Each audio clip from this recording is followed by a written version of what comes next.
What if a 16-year-old with an IQ of 162 outsmarts one of the smartest people on Earth, Elon Musk? What would happen next? The question echoed in the empty room as Alex sat quietly in front of his computer screen, the glow from the monitor casting a soft light across his face. His fingers hovered over the keyboard, his mind racing with thoughts of what was about to unfold. No one, not even he, could have predicted how his life was about to change. Alex had always been different. At 16, he wasn't like the other kids in his high school. While they were busy talking about their favorite sports teams or the latest celebrity gossip, Alex was more focused on topics like quantum physics, artificial intelligence, and the far reaches of space exploration. His IQ of 162 was a testament to his intellectual capabilities, but it also made him an outsider. People didn't understand him. He didn't belong in any group. He was a prodigy, yet he often felt lonely, misunderstood. But that was about to change. Alex had always been fascinated by Elon Musk. The billionaire entrepreneur, inventor, and CEO of SpaceX and Tesla was known for his groundbreaking ideas that could reshape the world. To Alex, Musk wasn't just a businessman, he was a symbol of innovation and the future of humanity. Alex had followed Musk's journey for years, studying everything he could about him. From the creation of PayPal to the ambitious plans for Mars colonization, Alex admired Musk's vision and drive. But never in his wildest dreams did he think he would have a chance to go head-to-head with the man himself. It all started with a message. "Alex, we've selected you for the upcoming Global Intelligence Challenge.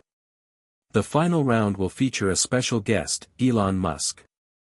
It was an email Alex almost deleted, thinking it was some kind of spam. But then he saw the sender's name, the Global Intelligence Network. His heart skipped a beat.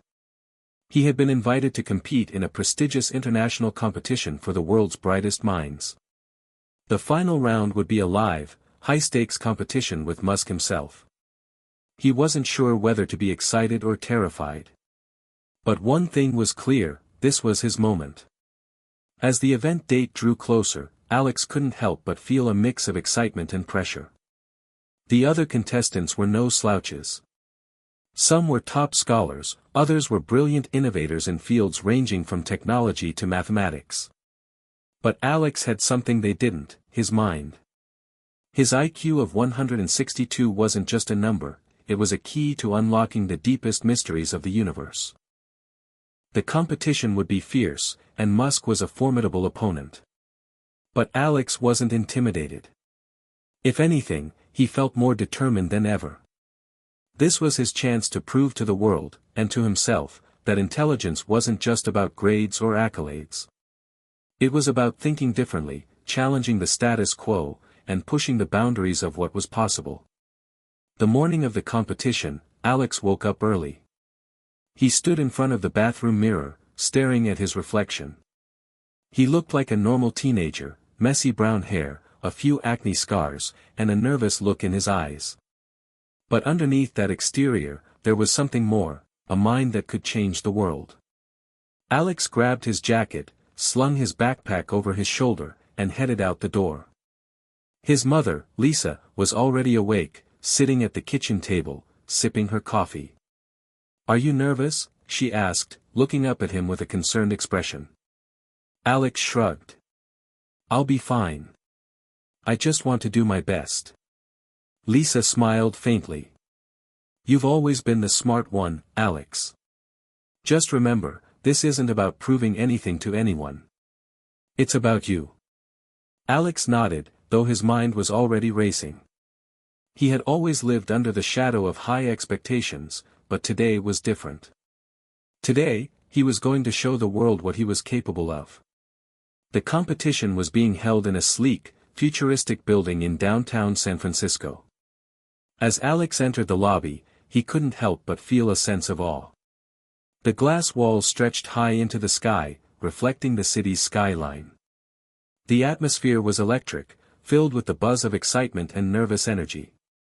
Contestants from all over the world gathered in the waiting area, each one more brilliant than the last. As Alex walked to his designated seat, he noticed a few familiar faces, young prodigies who had made names for themselves in various fields. But all of them seemed to pale in comparison to the looming presence of one man, Elon Musk. Musk was sitting at a desk in the corner of the room, reviewing some documents. He didn't look like the tech mogul everyone knew. Instead, he appeared calm, almost reserved, just a man in a button-up shirt, scribbling notes on a piece of paper. His intense focus was palpable, and Alex couldn't help but be drawn to him. This was the man he had admired for years, and now, they were going to compete against each other. As the event began, the host introduced the competition structure. The contestants would face a series of complex challenges, ranging from theoretical problems to practical, real-world scenarios. Each round would test their intellectual limits, and the final round would be a direct showdown with Elon Musk. Alex felt a surge of adrenaline as the first challenge was announced. It was a problem involving advanced physics, something Alex knew like the back of his hand. He was ready. The timer started, and the room fell silent. Contestants furiously scribbled down equations, their minds working at full speed. Alex's mind raced through the problem, dissecting it into manageable pieces. He could feel the pressure mounting, but he thrived in moments like this. He solved the problem in record time and handed in his answer. Now, the real test would begin. The host announced the next round, a challenge involving artificial intelligence, a field that Alex was particularly passionate about. The task was to design an AI system capable of solving a complex issue related to space exploration, a subject close to Musk's heart. Alex knew that this round would be crucial, but it wasn't just about winning for him. It was about showing the world what a 16-year-old prodigy could do when given the chance. As he sat down at the terminal, Alex glanced at Musk, who was observing from the sidelines. Musk's expression was unreadable, but Alex could sense the intensity in the air. This was the moment. The clock ticked down, and the pressure mounted. The AI system Alex was designing wasn't just a set of algorithms, it was a reflection of his deepest thoughts, his ideas about the future, and his belief in humanity's potential. It was his chance to shine, to show that intellect wasn't just about raw numbers, it was about vision. As the final seconds ticked away, Alex hit the submit button. The room fell silent. And that was when it happened. Elon Musk, one of the most brilliant minds of this generation, stood up and walked toward Alex. His eyes were fixed on the screen as the results began to appear. "Well, I'll be damned," Musk muttered under his breath. Alex's heart raced. What was going on? What did Musk mean by that? Musk turned toward him and smiled. "You just might have outsmarted me, kid." The competition was just getting started, but one thing was already clear, Alex had just made history. Hit subscribe and leave a comment with where you're watching from. This story might just spark a new beginning. What's one thing that always pushes you forward, even when things get tough? Alex's heart was still racing as he sat back in his chair, his fingers gripping the edge of the desk, his breath shallow.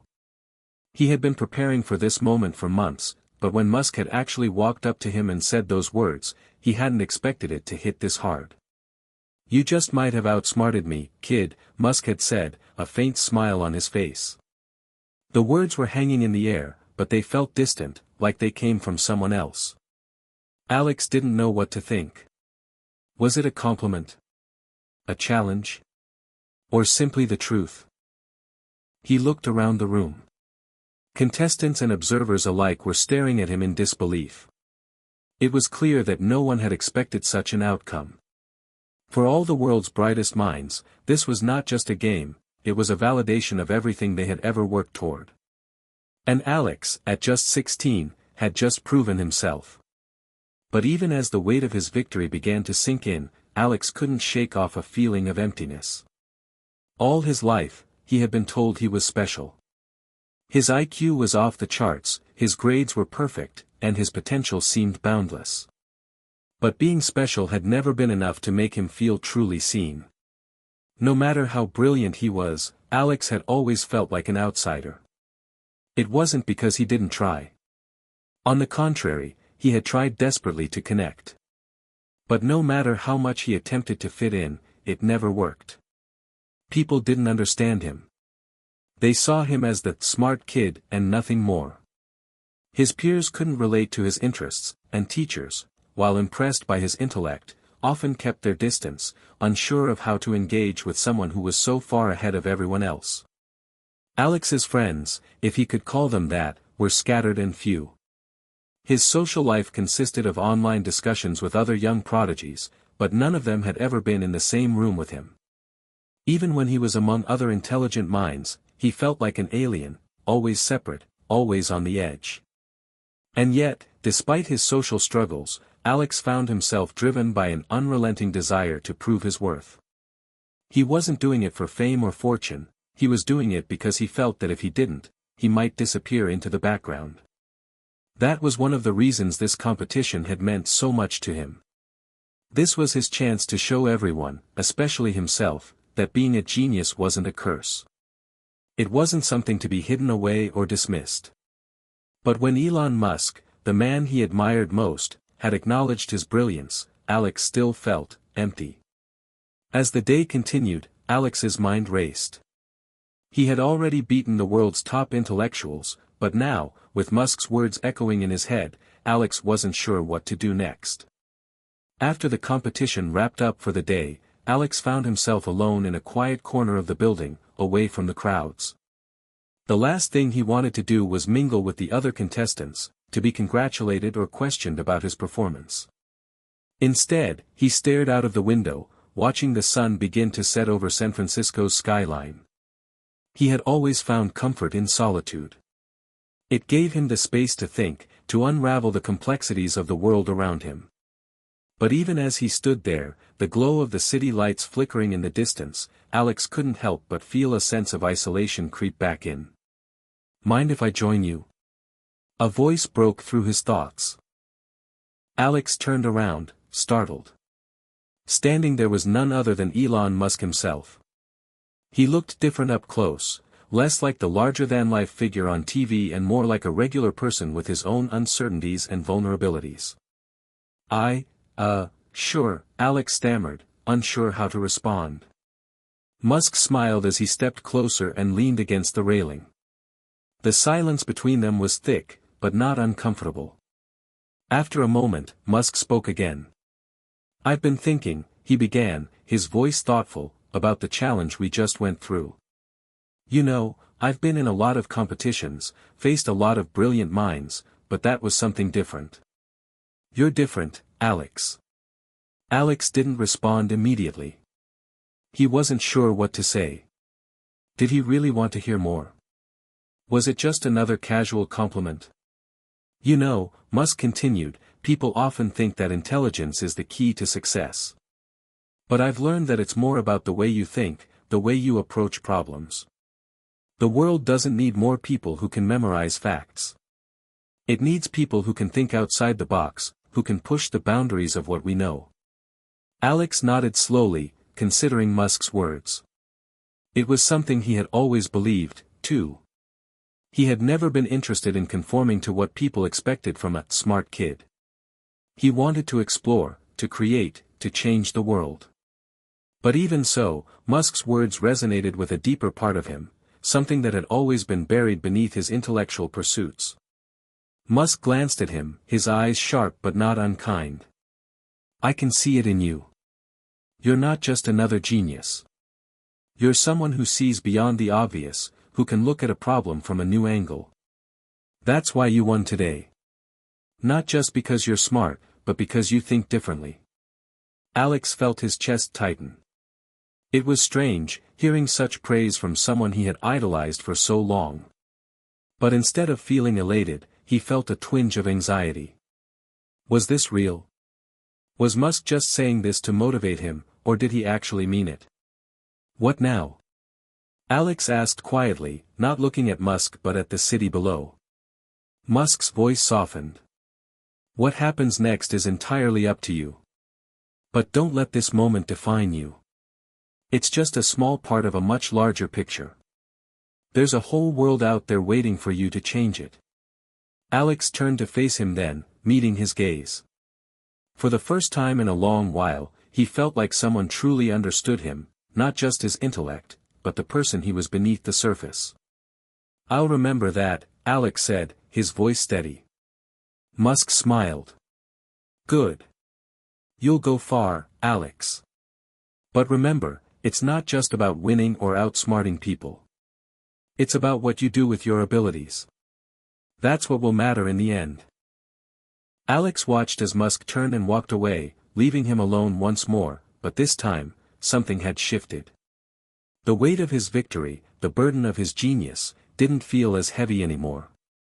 For the first time in his life, Alex realized that his journey was just beginning. In the days that followed, Alex couldn't stop thinking about Musk's words. It wasn't the first time someone had told him he was smart, but it was the first time someone had told him that being smart wasn't everything. That there was more to success than just winning. And as the world celebrated his triumph, Alex knew he had a choice to make. Would he continue on the path others had laid before him, the path of intellect and accolades? Or would he forge his own, using his mind to challenge not just the world, but himself? One thing was clear, Alex's story was just beginning. And this was only the first chapter. The days following the competition were a whirlwind for Alex. His name had spread like wildfire across the internet, and soon he was receiving messages from people all over the world. News outlets wanted interviews, universities wanted him to join their programs, and tech companies were eager to bring him on board. The boy who had outsmarted Elon Musk had become a global sensation. But as the accolades and opportunities poured in, a sense of unease began to creep into Alex's mind. Everyone had expectations now. Expectations of greatness, of constant innovation, of solving the world's most pressing problems. It was thrilling, yes, but it was also suffocating. His mother, Lisa, was proud, of course. She'd always known Alex was different, but seeing him suddenly thrust into the spotlight was overwhelming. "You know," she said one night as they sat together at the kitchen table, "I think you've changed the world, Alex. You've already made history." Alex looked at her, feeling both pride and guilt. "I don't know if I've changed the world, Mom. I've just solved one problem. One small problem." Lisa reached across the table, taking his hand in hers. "You've done more than that. You've shown people what's possible.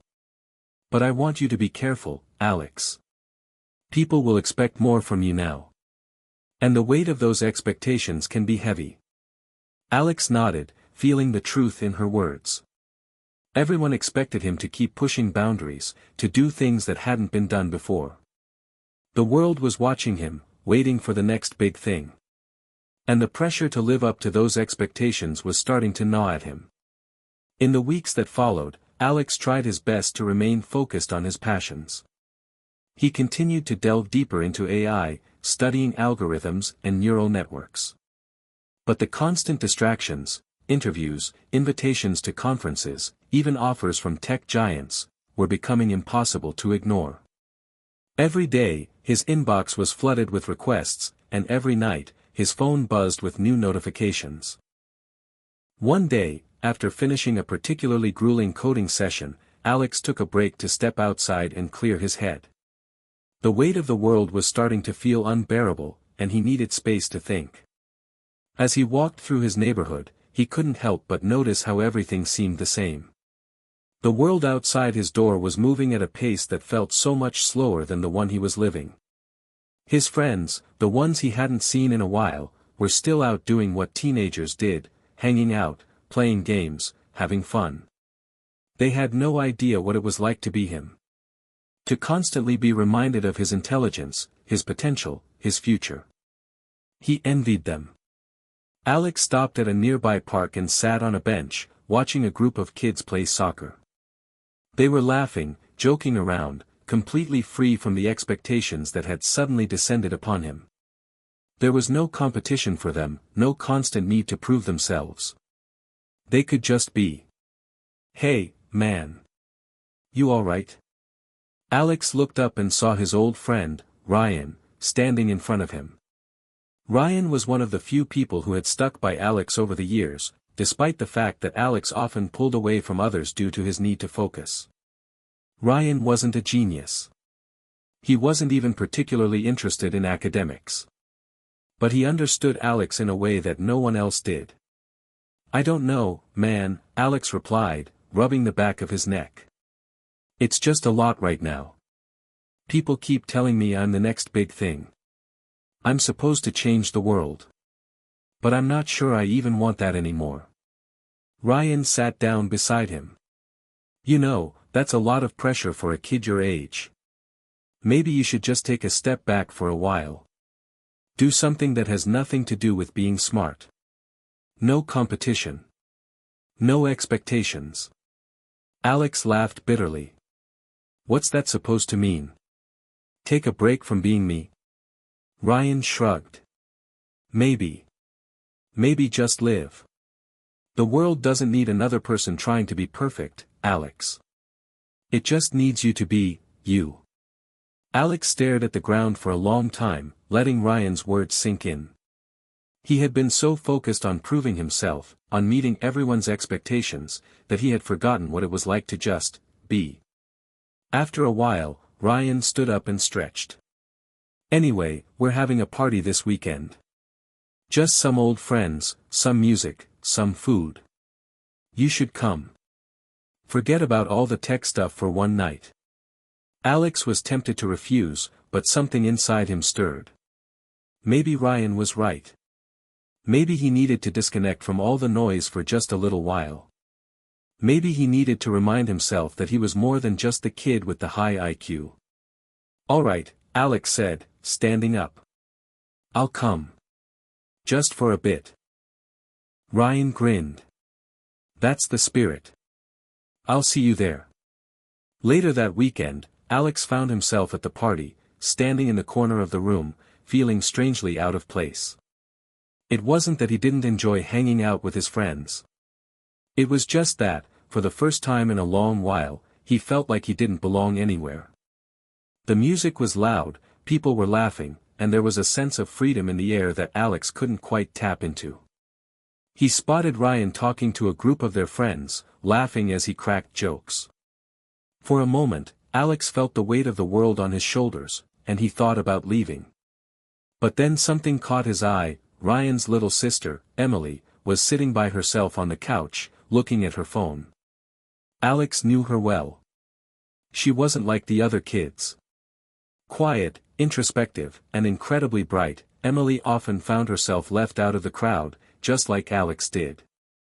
Without thinking, Alex walked over to her and sat down. "Hey, you good?" Emily glanced up and smiled faintly. "Yeah. Just tired, I guess." "Yeah, I get that," Alex said.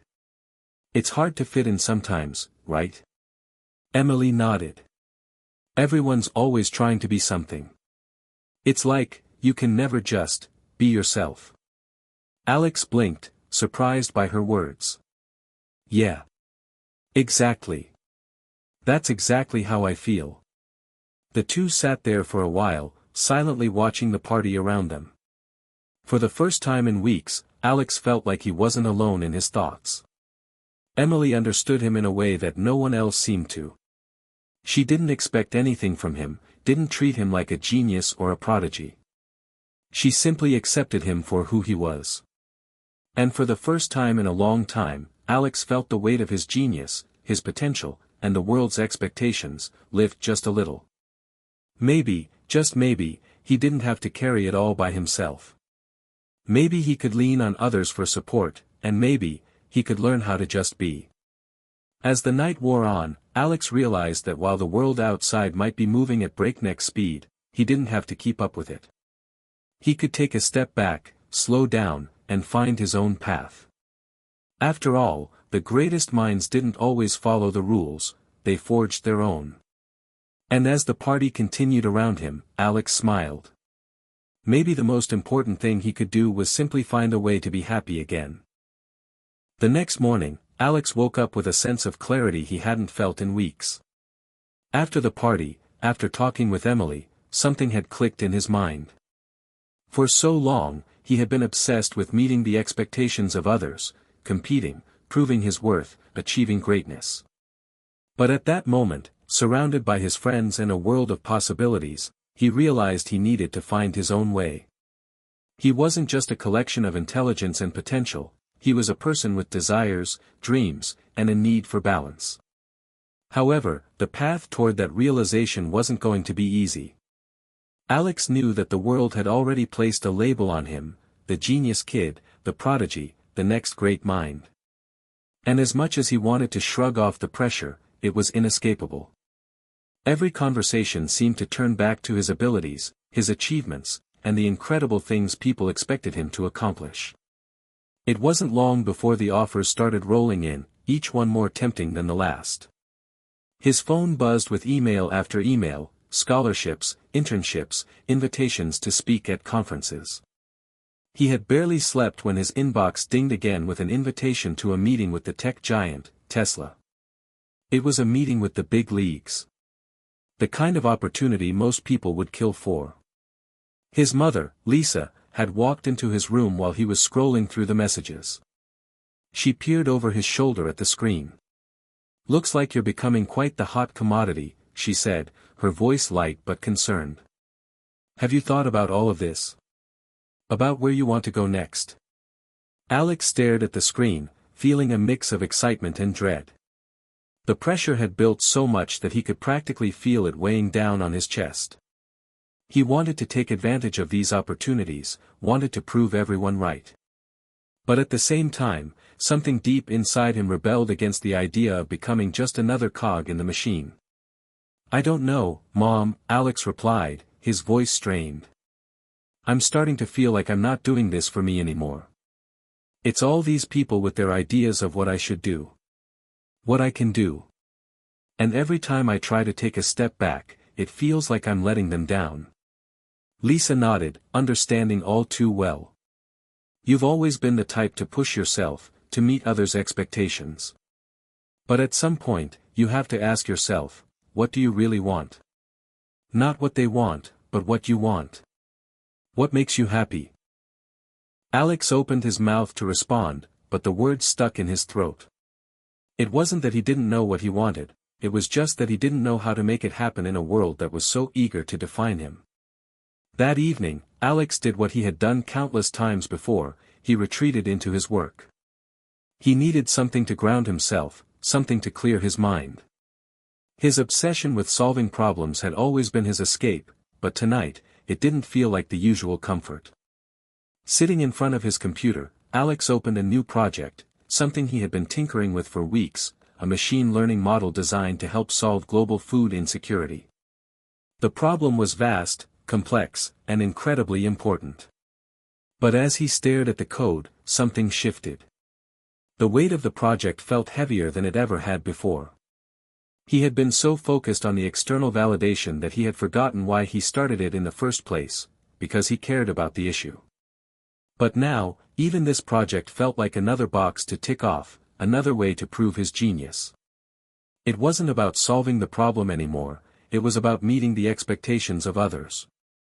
"Why am I doing this?" Alex muttered to himself, rubbing his forehead in frustration. He stood up, pacing around his room. He needed a break. He needed to find a way to reconnect with himself, away from all the pressure. He needed to take a step back. The next day, Alex made a decision. He would take a short break, a true break, from everything. No emails, no interviews, no projects. He needed time to think about what he wanted, not what others wanted for him. It wasn't easy, though. The world didn't stop for him to take a pause. His phone rang constantly with people asking for his time, his opinion, his genius. But Alex ignored them all. He needed silence, space, and room to breathe. He spent the next few days wandering around San Francisco, not thinking about his genius or the competition he had won, but just taking in the world around him. He explored the museums he had always wanted to visit, went for long walks along the Golden Gate Bridge, and even took a spontaneous trip to a nearby beach, watching the waves crash against the shore. For the first time in a long time, Alex felt like a normal teenager again, disconnected from the pressure and expectations that had haunted him for so long. One afternoon, as he sat on a park bench by the bay, Alex saw a familiar face approach. It was Ryan again, this time with a large grin on his face. "Look at you," Ryan said, dropping down beside him. "The genius kid actually knows how to relax." Alex smirked. "Yeah, it's been a challenge, but I'm starting to get the hang of it." Ryan raised an eyebrow. "You sound different. What happened?" "I realized something," Alex said slowly, choosing his words carefully. "I've been so focused on being the best, on living up to everyone else's expectations, that I forgot why I wanted to do this in the first place. I want to make a difference, sure. But I don't want to be just another person pushing out ideas for the sake of proving I'm smart." Ryan nodded, looking out over the bay. "That's a hell of a realization. So, what now?"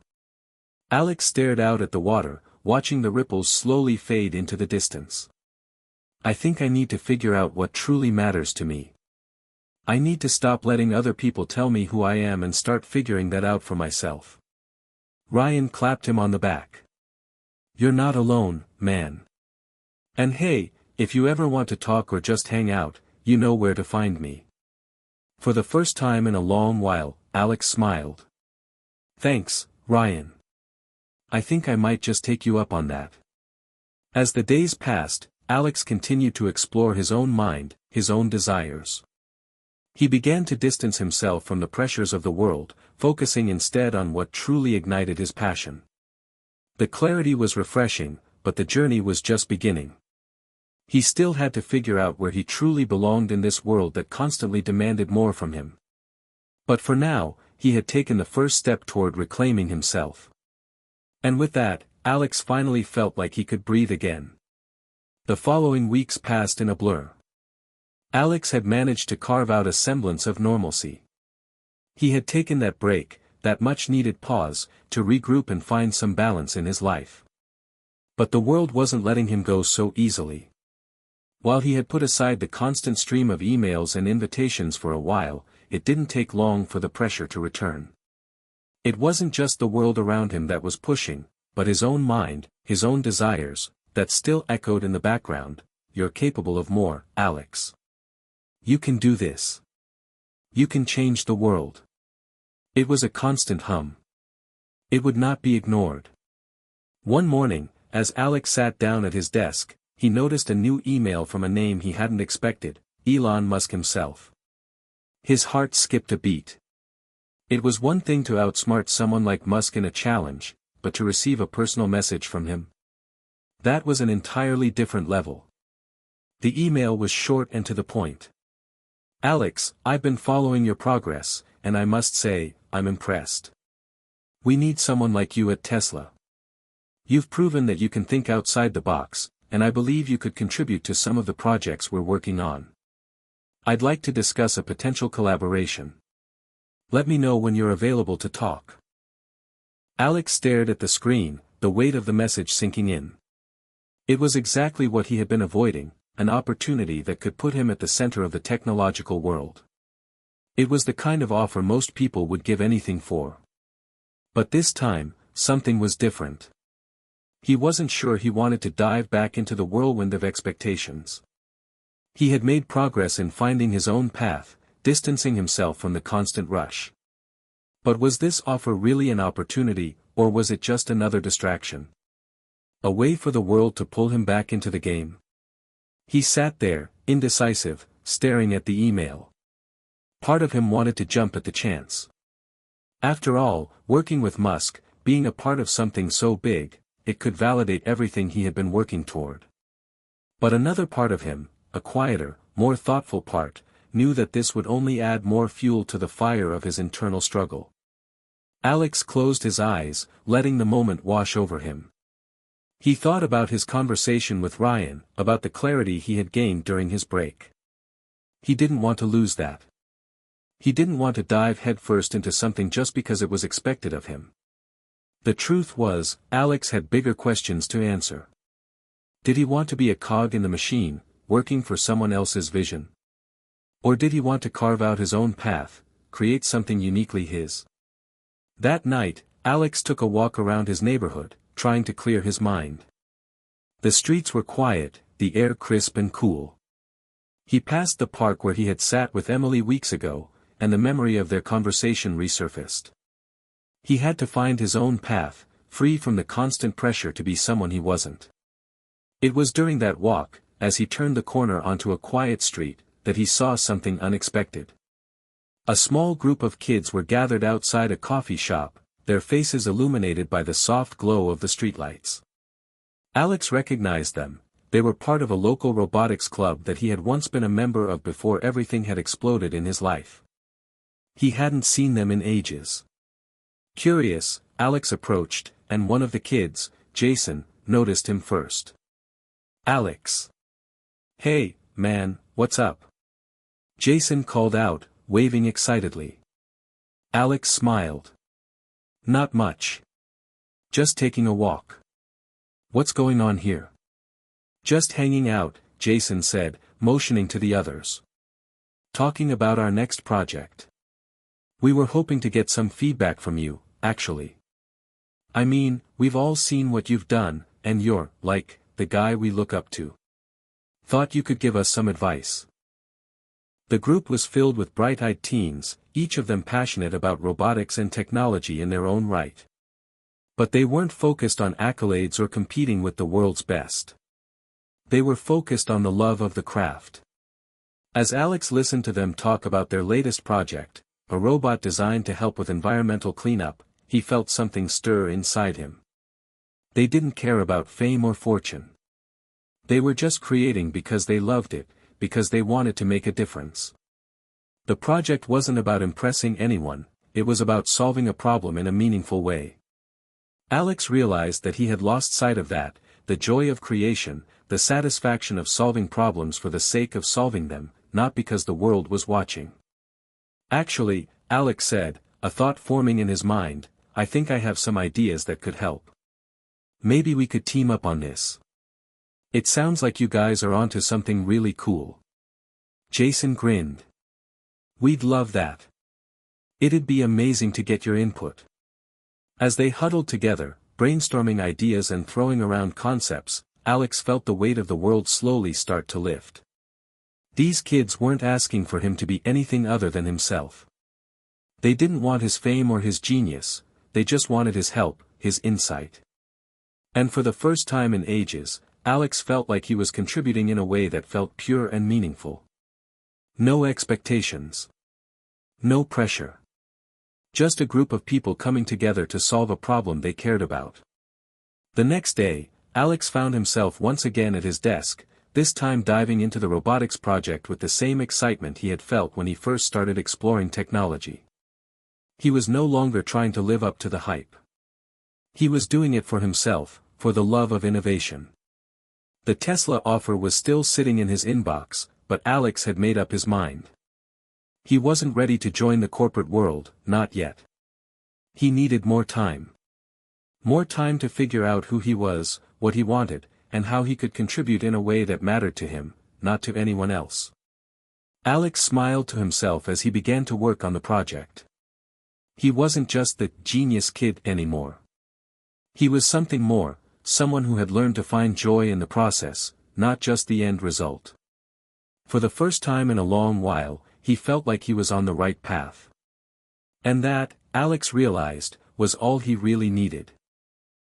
As the days went by, Alex became fully immersed in the robotics project. It was something he hadn't done in a while, working with a team of people who simply wanted to build for the sake of building. There was no pressure to impress anyone, no one waiting for him to outsmart the world. He felt a sense of freedom he hadn't felt in months. His team, the local robotics club, was a diverse group of young minds, each with their own talents and passions, but all sharing one common goal: to create something that could genuinely make a difference. Their project, a robot designed to clean up environmental waste, was ambitious. It involved complex algorithms, intricate sensors, and the kind of design thinking that Alex had always excelled in. But this time, it wasn't about winning any awards or accolades. It was about solving a real-world problem, something Alex had never fully allowed himself to do before. The group met daily, working late into the evenings at the local community center. As they brainstormed, Alex found himself enjoying the process, helping refine their concepts and guiding them through challenges.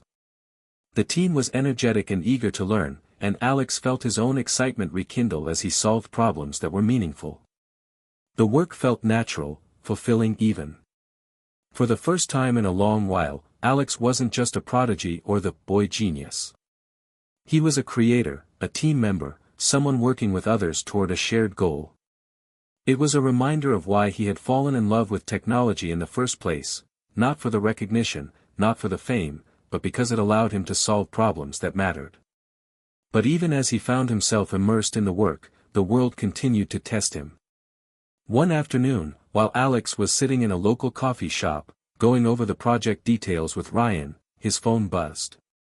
He glanced at the screen and saw a name that made his heart skip a beat. It was from Tesla. "Alex, we'd really like to schedule a call with you regarding our potential collaboration. Let me know when you're free to discuss further. Elon Musk." The email sat there, a reminder that the offer from Tesla was still on the table. The world had been quiet for a while, but now, it was back with full force. Ryan looked over Alex's shoulder and saw the message. "Man, that's big. Elon Musk himself is personally reaching out. You can't just ignore that." Alex sighed, running a hand through his hair. "I know, but it's not that simple, Ryan. The more I think about it, the more I feel like it's not the right time. I've got this project I'm working on now. It's meaningful. It's not about impressing anyone, it's about solving a problem that matters. I don't want to drop everything for some corporate gig that's just going to make me another face in a crowd." Ryan raised an eyebrow, clearly skeptical. "Are you really willing to pass up on something like this? This is your chance to be a part of something huge. Think about the impact you could have, the things you could accomplish. You'd be working with some of the smartest people in the world." "I know," Alex replied quietly, staring at the phone in his hand. "But that's the thing, I don't want to be a cog in someone else's machine. I don't want to work for someone else's dream, no matter how incredible it is. I want to build my own, on my terms." Ryan leaned back in his chair, looking thoughtful. "I get that. It's hard to walk away from an opportunity like this. It's a lot of pressure, man." "I know," Alex said again. "But that's just it. The pressure is what I'm trying to escape. I don't want to feel like I'm just chasing some success. I want to make a real difference, but I want to do it for the right reasons." Ryan was silent for a moment before giving a small nod. "I get it. But whatever you choose, just know that it's your choice. Don't let the world tell you what you should do." Alex nodded, grateful for Ryan's understanding. It was moments like this that reminded him why he needed to surround himself with people who cared about him for who he was, not for what he could do. As the days wore on, Alex became more and more resolute in his decision. He continued to work with the robotics team, making breakthroughs and contributing to the development of the environmental cleanup robot. His passion for the project grew every day, and he felt more fulfilled than he had in months. Yet, the Tesla offer remained in the back of his mind. He couldn't ignore it forever. The question was not if he could turn it down, but whether he could walk away from an opportunity that so many others would die for. One evening, after another successful day of working with the robotics team, Alex sat alone in his room. The glow of his computer screen illuminated the room as he typed a response to the email from Tesla. He took a deep breath before clicking send. "Thank you for the offer. It's an incredible opportunity, and I am flattered by your interest. However, after much thought, I have decided that now is not the right time for me to pursue this collaboration. I am focused on a personal project that I believe will have a direct impact on the world. I appreciate your understanding and hope to perhaps work together in the future when the time is right." He hit send and sat back, staring at the screen. It felt like a weight had been lifted off his shoulders. For the first time in a while, Alex felt at peace with his decision. The next few days passed without the constant pressure from external expectations. Alex poured all his energy into the robotics project, and it was as though a fire had been lit inside him. The team worked together like a well-oiled machine, each member bringing their own unique skills to the table. As the project progressed, Alex could see their vision taking shape, a real-world solution to a pressing environmental problem. It was around this time that a local tech magazine reached out to cover the robotics team's progress. Alex and his teammates were interviewed about their work, and while it felt good to get some recognition, it didn't compare to the satisfaction of knowing they were actually making a difference. They weren't doing it for the fame. They were doing it because they cared. As the magazine article went live, Alex felt an overwhelming sense of fulfillment. He had made the right choice. No longer consumed by the expectations of others, Alex had found his own path, one where he could make a real difference, on his own terms. He wasn't the prodigy the world had wanted him to be. He wasn't the genius who could outsmart Elon Musk. But he was Alex. And that, in the end, was enough. The weeks following Alex's decision felt like a whirlwind, but this time it was different. The noise of expectations had quieted, and instead, he felt a deep sense of purpose and direction. The robotics project was advancing steadily, and Alex was more immersed in the work than ever before. The collaboration with his team became the centerpiece of his life, a project that united them all in a shared goal. Every day, they met at the community center, refining the robot's design, testing sensors, and brainstorming ways to improve its efficiency. There was a genuine camaraderie that Alex hadn't felt in years. Yet, even as the team moved forward with their environmental cleanup project, there were subtle signs that the world outside was starting to take notice again. The article about their work, which had been published in a well-known tech magazine, had gone viral. It was shared across social media, with people praising the innovation and potential impact of their design. The attention was flattering, but Alex remained focused on what truly mattered. He knew that the work they were doing wasn't just for the headlines, it was to solve a real problem. And it wasn't about proving himself to the world, it was about creating something meaningful.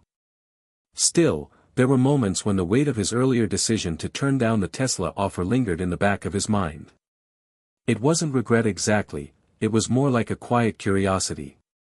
Would things have turned out differently if he had accepted? Would he have been able to make a real difference on a larger scale? One evening, as Alex sat alone in the quiet of his room, his phone buzzed again. This time, it was a message from someone he hadn't expected to hear from, Elon Musk. "Alex, I respect your decision to follow your own path. I've been following your progress, and I'm impressed by what you're doing with your team. That said, I want to extend an offer. There's something big I'm working on, something that I think you could play a key role in. Let's talk when you're ready. The door is always open." The message felt like a weight on his chest. The door was open. The world was still waiting for him to step through. But Alex sat back and exhaled slowly, his mind racing. The offer wasn't the same as before. This time, it was more personal, more direct. But the question remained, was he ready to step back into the world that had once felt so suffocating? A few days later, Alex met up with Ryan at their usual coffee shop, the place where they had first talked about Alex's struggles. Ryan noticed right away that something was on Alex's mind. "Okay, man, you've been staring at your phone for the last 10 minutes. What's going on?" Ryan asked, leaning forward. Alex sighed and placed the phone on the table, showing Ryan the message from Musk. "It's from him again. Elon Musk. He wants me to come back into the fold.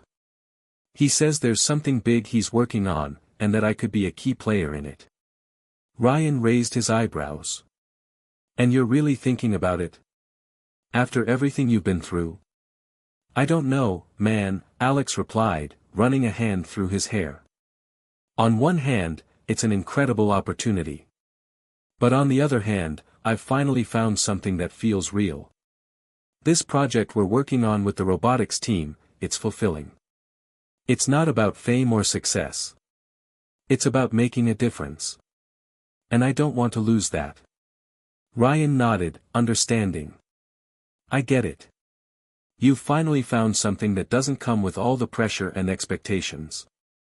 But think about what you could do with someone like Musk.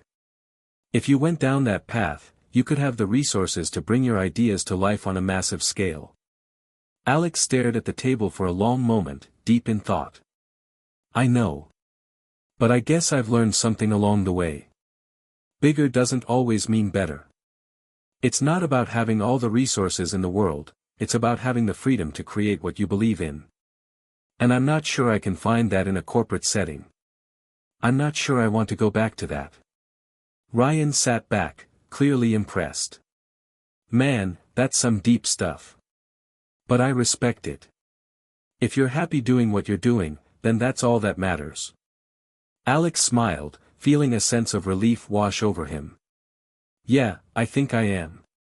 But I still don't know what the right answer is. I mean, the chance to work with someone like Musk, how do you turn that down? Ryan shrugged. You don't have to turn it down. But you don't have to jump in head first either. Take your time. Do what feels right. That night, Alex found himself back at his desk, staring at the email from Musk once again. The offer was tempting, no doubt. It was an opportunity that many would kill for, a chance to work on something groundbreaking with one of the most influential minds of the modern era. But as he sat there, the noise of the world faded away. The constant pressure to perform, to achieve, to succeed, none of it mattered. What mattered was whether he could stay true to himself. He opened his laptop and typed a reply to Elon Musk. Thank you for your continued belief in me, and for the incredible opportunity. However, after much consideration, I've decided to remain focused on the work I'm currently doing. The robotics project with my team is where my heart is right now. I hope we can stay in touch and perhaps collaborate in the future, but for now, I need to follow this path. Alex clicked send, feeling a sense of peace. There was no doubt that the decision had been difficult. But in that moment, he realized that his happiness didn't come from external validation or working with the world's most famous innovators. His happiness came from creating, from being part of something that truly mattered. Over the next few months, the robotics team's project gained traction. They presented their work at various tech expos, attracting the attention of environmental organizations, government agencies, and even investors who were eager to support their initiative. But despite the increasing recognition, Alex remained grounded. He wasn't doing it for the accolades, he was doing it because it was right. The project grew beyond what he had initially imagined. It became a symbol of what could happen when a group of passionate individuals, driven not by fame or wealth, but by the desire to solve a real problem, came together. One day, as Alex sat with his team, watching their robot clean up a stretch of polluted coastline, he realized something profound. He wasn't the boy genius anymore. He wasn't just trying to prove a point or impress anyone. He was doing what he loved, and that was enough. The ripple had begun, a ripple that would carry them far beyond their small community, changing lives in ways they couldn't yet understand. And for Alex, that was just the beginning. Months passed, and the environmental cleanup project began to pick up significant momentum. The team had fine-tuned the robot, and the results were undeniable. The robot, now affectionately called ECO, had successfully cleaned up large sections of coastline that had been littered with plastic and debris. Not only was the robot efficient, but it also used sustainable energy sources, making it a model for the future of eco-friendly technology. But despite the success and the growing recognition, Alex couldn't shake the feeling that something was missing. There were moments when the excitement of the project dulled, when the energy of the team didn't feel as contagious as it once did. His drive was still there, but it was now tempered by a quiet restlessness. He had made his decision to stay with the robotics team, to stay true to his vision, but the weight of his past, of his genius, his potential, still loomed over him. It wasn't that the team wasn't fulfilling, it was simply that there was more to explore, more to understand about what he truly wanted. Late one evening, as Alex sat in front of his laptop, scrolling through the various tech articles and environmental reports, a familiar face appeared on his screen. It was a live interview with Elon Musk, the very person he had turned down months ago. Musk was speaking about the future of space exploration, AI, and sustainable energy. As always, his ideas were bold, ambitious, and forward-thinking. Alex found himself entranced by the discussion, his mind racing with thoughts of what could be accomplished if he worked alongside Musk. But then, something inside him shifted. It wasn't excitement. It was a sense of clarity. He didn't feel that pull anymore, the same pull that had once made him obsess over the idea of working with the world's most influential people. Instead, he felt a deep appreciation for what he had already built, what they had already built together.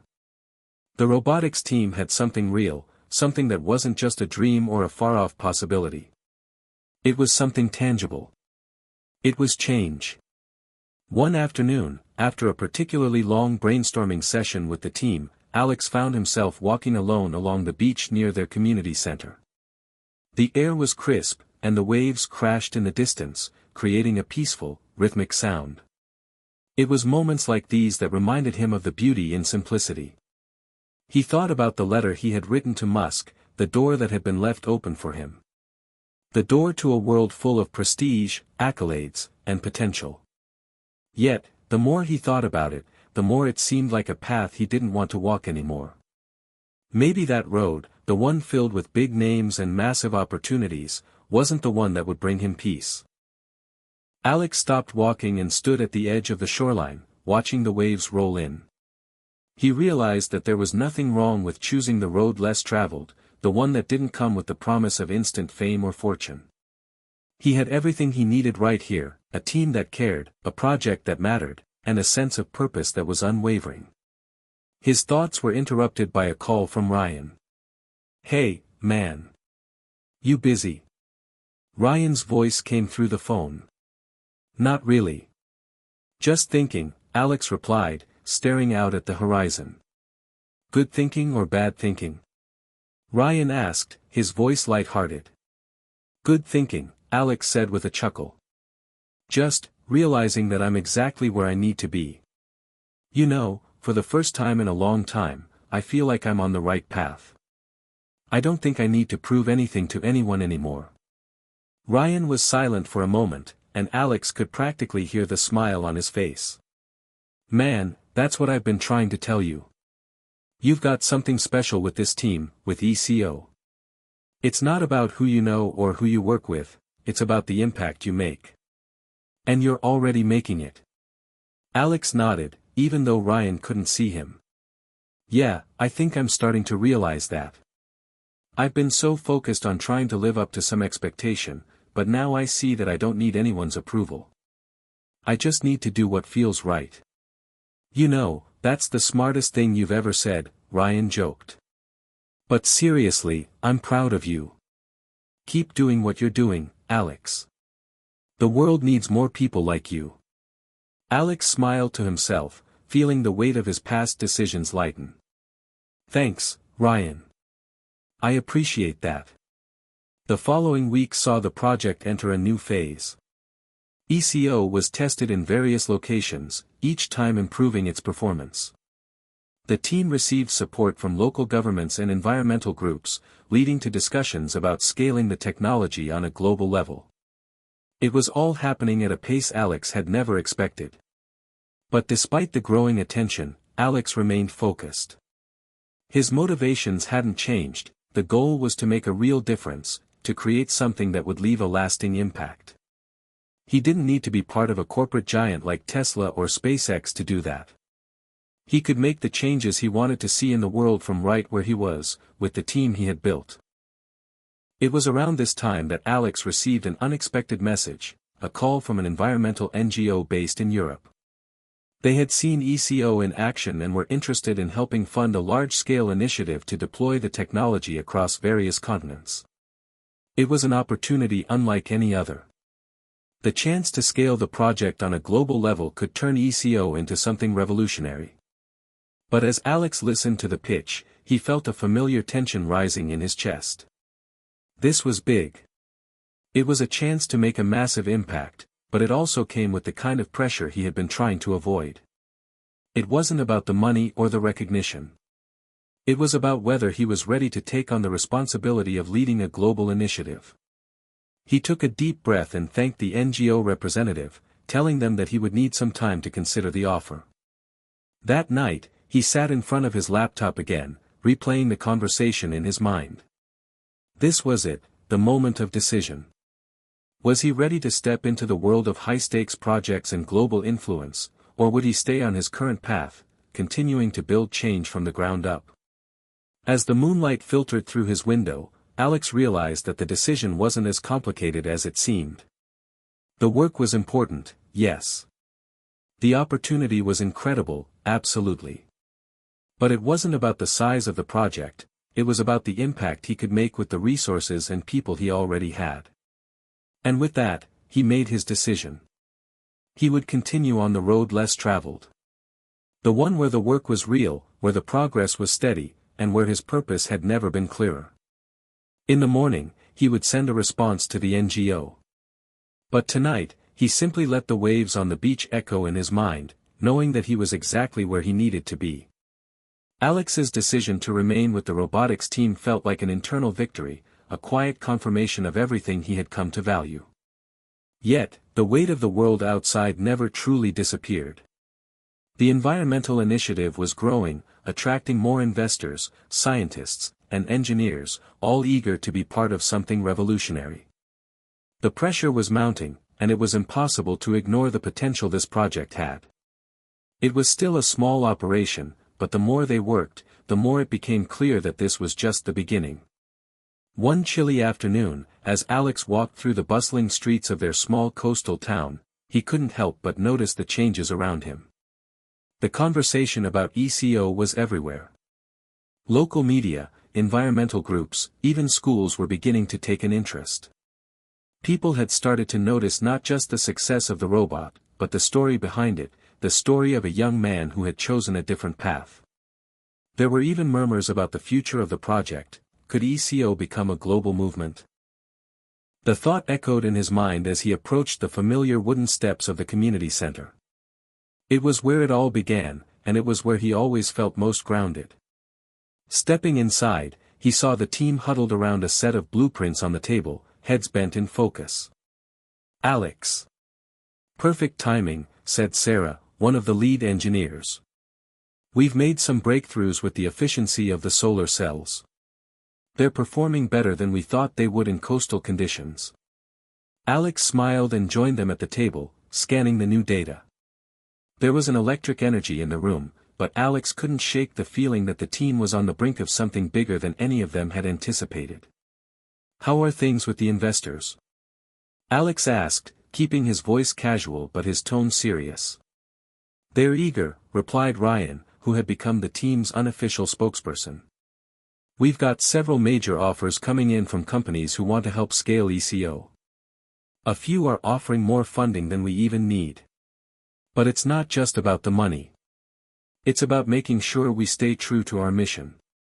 I know, Alex said, nodding thoughtfully. It's tempting, isn't it?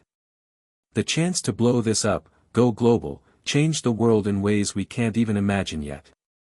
But we need to make sure we don't lose sight of why we started this in the first place. There was a brief pause, as everyone exchanged glances. Sarah cleared her throat. You're right, Alex. This could get out of hand fast. But we've got the chance to actually make a real difference, to push this technology where it needs to go. I don't know about you, but I think we've got something here that could transform the way the world thinks about sustainability. The question is, do we have the courage to take it on? Alex leaned back in his chair, his mind swirling. He hadn't been entirely honest with them. The truth was, he wasn't sure anymore. The prospect of global recognition, the chance to bring ECO to cities across the world, to tackle pollution on an unprecedented scale, it was tempting, more tempting than he cared to admit. But what if the price was too high? What if, in the process of scaling the project, they lost the very essence of what made it special, the team's authenticity, their shared vision, their sense of purpose. "Look, I know we've talked about scaling up, but let's not forget what got us here," Alex said, his voice steady. "We built this on our own terms. No one told us what to do, no one tried to change our mission. Let's not let that slip away because we want to get big fast. If we do this right, we can still have the impact we want, without selling out." "Agreed," Ryan said with a grin. "We've always been about making a real difference, not just chasing headlines."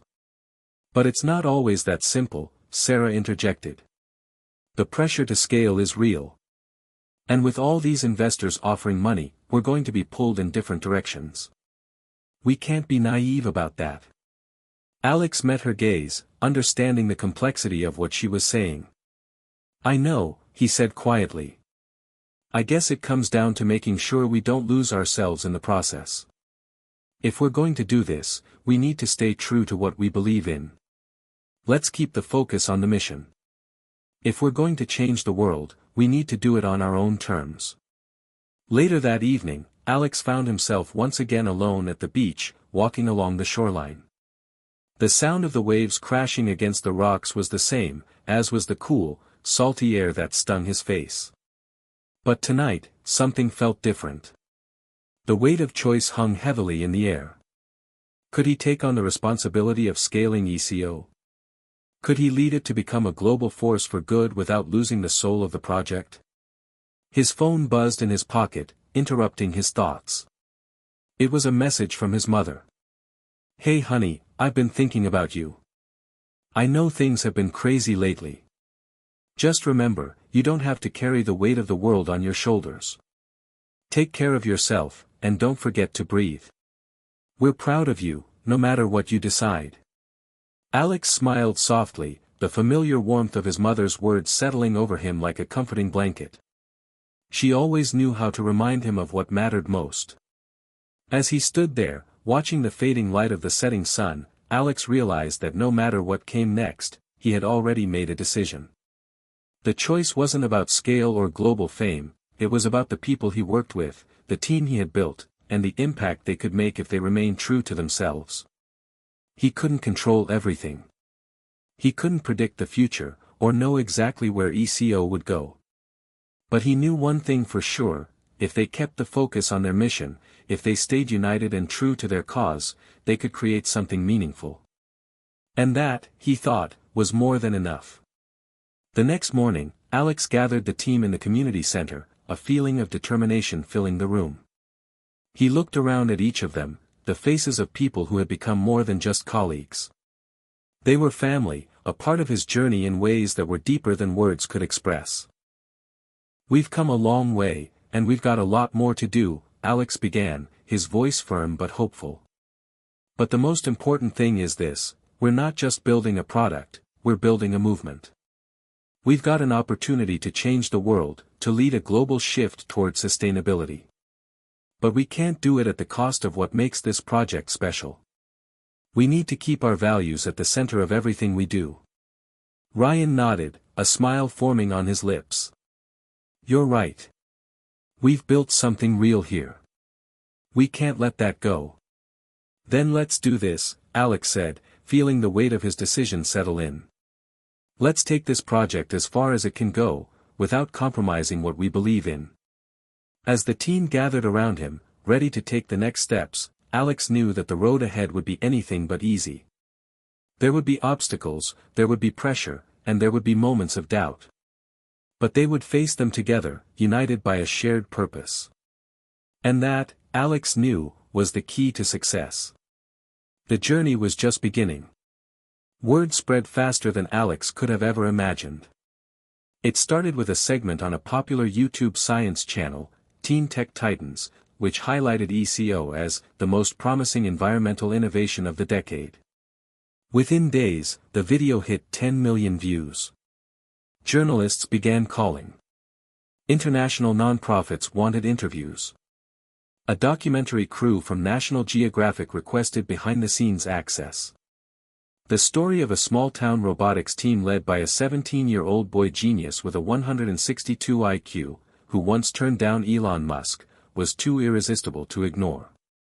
And for the first time, Alex's story wasn't just about raw intelligence or an almost mythical mind.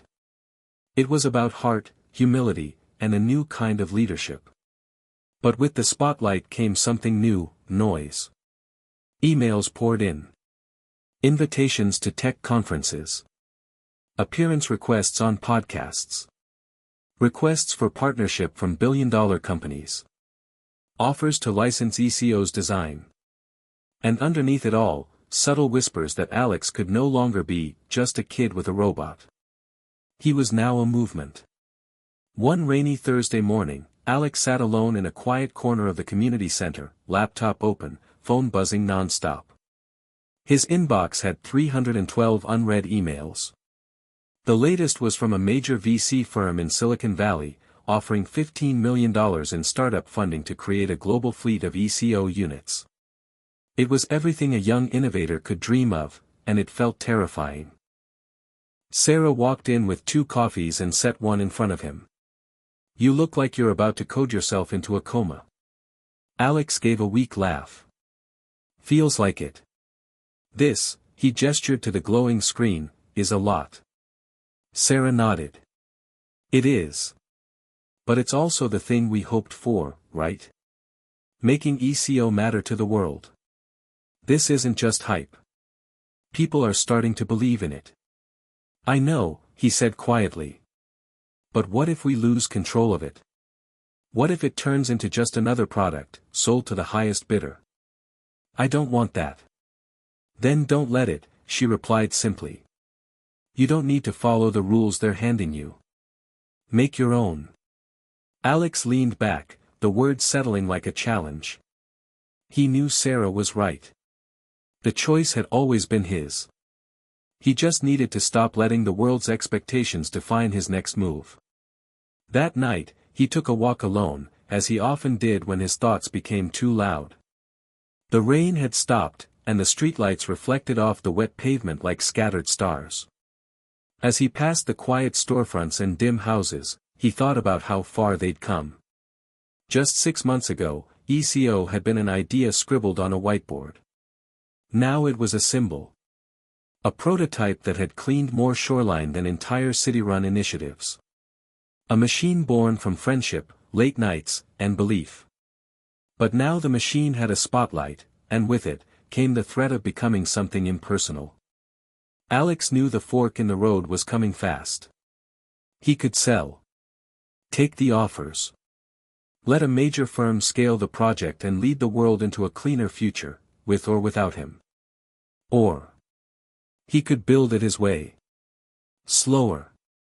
Riskier. But true. He stopped at a bench overlooking the ocean. The waves moved like liquid steel under the moonlight. That's when he remembered something Musk had once said in an interview. "The best way to predict the future is to build it." Alex pulled out his phone and typed a message. Not to a billionaire. Not to a corporation. But to his team. "Hey everyone. Meeting tomorrow at 8 a.m. sharp. Big talk. Big decision. Let's build our future our way." At the meeting the next morning, Alex laid it all out. The VC offer. The licensing proposals. The public attention. The opportunity, and the risk. He looked around at the circle of people who had started this journey with him. Sarah, Ryan, June, Maria. All of them had grown into more than students or volunteers. They were now visionaries, co-founders of something extraordinary. "We could hand this over," Alex said. "Let the big guys scale it. Get rich. Get famous. But lose control. Or we do it ourselves. Build something from the ground up. A non-profit. Or a social impact company. One where we stay in charge of what ECO becomes." Ryan raised his eyebrows. "You serious? You're turning down millions?" Alex nodded. "Money's not the mission. If we sell out, ECO could be used however they want. Maybe it'll help the planet. Maybe it'll end up boxed in a luxury product line with a premium subscription fee. Everyone laughed a little, but the truth was clear. "This is our moment," Alex said. "We decide what legacy this thing leaves behind."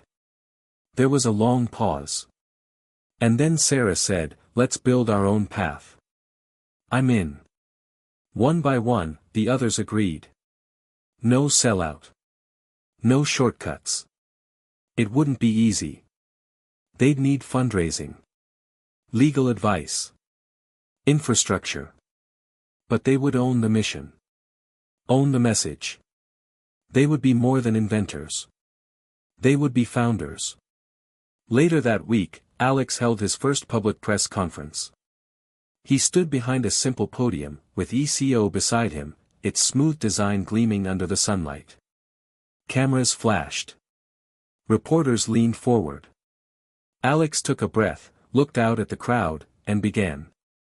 "We're not here to sell you a product. We're here to change how the world thinks about environmental responsibility."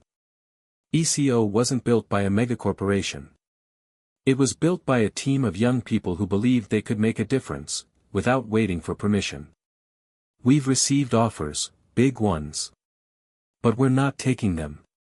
Instead, we're launching our own initiative. One that stays true to the mission.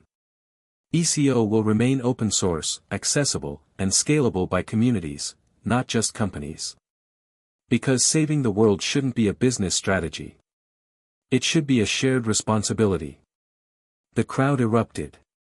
And just like that, the movement had a voice. That night, Alex sat with his team on the beach. A fire crackled in front of them, laughter echoing into the dark. They talked about what was next: legal paperwork, a board of advisors, maybe a Kickstarter. There was so much to do. But for now, they were just a bunch of friends who had made the decision of a lifetime. Alex looked out at the stars and smiled. He hadn't chosen the easy road. He'd chosen the right one. And somehow, he knew. The world was finally listening. Hit subscribe and leave a comment with where you're watching from. This story might just spark a new beginning. What's one thing that always pushes you forward, even when things get tough? The weeks that followed the press conference were a whirlwind of energy, deadlines, and decisions. The robotics team officially rebranded as Project ECO, a grassroots non-profit organization with a simple but powerful mission: restore the planet through sustainable innovation, by the people, for the people. Almost overnight, they went from scrappy teen engineers to startup founders. The local community center, once a hub for tinkering and late-night pizza-fueled brainstorming sessions, transformed into their HQ. They added desks. Networked servers. Even installed whiteboards in every room with half-erased diagrams and ECO goals scribbled in messy Sharpie handwriting. The buzz was electric. But so was the pressure. "Okay," Sarah said, holding a giant stack of folders and setting them down with a thud. Legal forms, IRS nonprofit status, patent protections, international licensing guidelines, and 2 separate cease and desist letters already. Alex blinked. "Wait, what? Some coastal cleanup companies aren't thrilled about our open source model. One's claiming we're destabilizing the market." She rolled her eyes. "You know, by giving away free ocean-saving robots." Ryan snorted. "Yeah, how dare we save the planet without charging a monthly subscription fee?" But Alex wasn't laughing. Not because of the legal drama, he expected that. It was because he'd started feeling something heavier. A quiet anxiety that crept in late at night when the world slowed down. A voice asking, "Are you sure you're not in over your head?" He was 17. Leading a global eco-tech movement. Making million-dollar decisions. And some nights, he still woke up panicked that he forgot to turn in a homework assignment, despite having officially dropped out of the traditional school system months ago. He loved what they were building. But it was becoming bigger than him. And he wasn't sure if the world would be kind about that. One day, while on a Zoom call with a group of European environmental leaders, Alex stumbled mid-pitch. His usually confident voice faltered. He forgot a key spec about ECO's energy efficiency. He mixed up two charts. When the call ended, he sat frozen in front of the screen. "Dude," Ryan said gently from across the room, "you good?" Alex stared blankly. "No." There was silence. Then, "I feel like I'm faking it," he admitted. "Like, I'm this symbol now. But inside I'm still just a kid who built a cool robot to try and fix something. And now people expect me to have all the answers." Ryan nodded slowly. "You don't need to have all the answers, Alex. You just need to keep asking the right questions. That's what leaders do." Alex let that sit for a moment. Maybe he didn't need to be perfect. Maybe he just needed to be real. 2 days later, he went live on social media. No script. No polish. Just him, in a hoodie, speaking straight to camera. "Hey. Alex here. A lot of people have been asking how we're doing all this. Truth. We're figuring it out as we go. And it's messy. It's hard. Some days it's overwhelming. But we're learning. We're growing. And we're not going to stop. You don't need a billion-dollar lab or a perfect resume to change the world. You just need a reason, and the courage to start. That's what Project ECO is about. If you're tired of waiting for someone else to fix things, maybe it's time you join us." The post exploded. Not because it was perfect. But because it was honest. Within 24 hours, their Discord server had over 10,000 new members. Engineers. Students. Teachers. Mechanics. Entire classrooms. People from Brazil to Bangladesh were messaging to ask, "How do we build one?" And just like that, Project ECO had become a movement, powered by people who believed they could take the fight for the planet into their own hands. But not everyone was thrilled. That same week, a scathing op-ed appeared in a major tech journal titled, "Teen Hero or Tech Hype? Why Alex Everett Might Be In Over His Head." It questioned his credentials. Called the project idealistic at best, reckless at worst. Claimed the open-source robot could be exploited by bad actors. That it was naive to think teenagers could solve what billion-dollar industries hadn't. It stung. Worse, it gained traction. Some engineers who had pledged to support the project pulled back. An investor retracted interest. Twitter trolls flooded their inboxes. And once again, the voice crept in. Maybe they're right. But this time, Alex didn't run. He called a team meeting. "This is the moment that decides who we are," he said. "We can stop. Scale back. Play it safe. Or we can lean in. Show the world what it looks like when people stand up for what matters, even if we're not the ones in suits or Silicon Valley boardrooms." Ryan grinned. "We didn't build this to impress executives." Sarah added, "We built this to outsmart them." And with that, they doubled down. They launched a global Build Your Own ECO campaign, offering free blueprints, video tutorials, and mentorship through their Discord.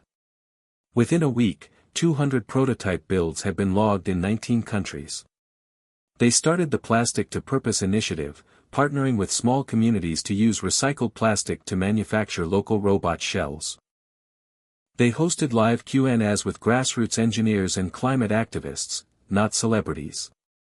And through it all, Alex stayed exactly who he was: curious, awkward, brilliant, human. Then came a moment no one expected. A letter. Hand-delivered.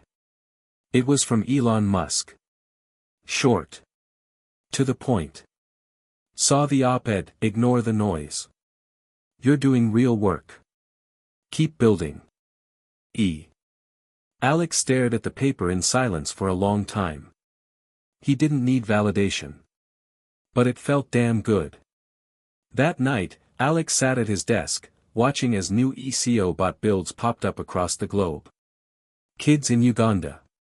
Hackers in Berlin. Retirees in Ohio. People were building their own future, and doing it together. He wasn't faking anything. He was becoming who he was meant to be. Not just a kid with a high IQ. Not a headline or a prodigy. But a leader. And the world? It wasn't just listening anymore. It was answering back. It started with a tweet. Just 9 words. Project ECO bots seen near restricted military waters. Coincidence? Posted by a fringe political commentator with a large following, it was the kind of tweet most people would scroll past. But in the era of viral misinformation, it only took minutes to catch fire. Within an hour, conspiracy forums had spun it into a headline. Teen Robot Army, is Alex Everett a global threat? Within 12 hours, Alex's name was trending again, but this time with hashtags like #EcoGate, #RobotSpy, and even #Bandabots.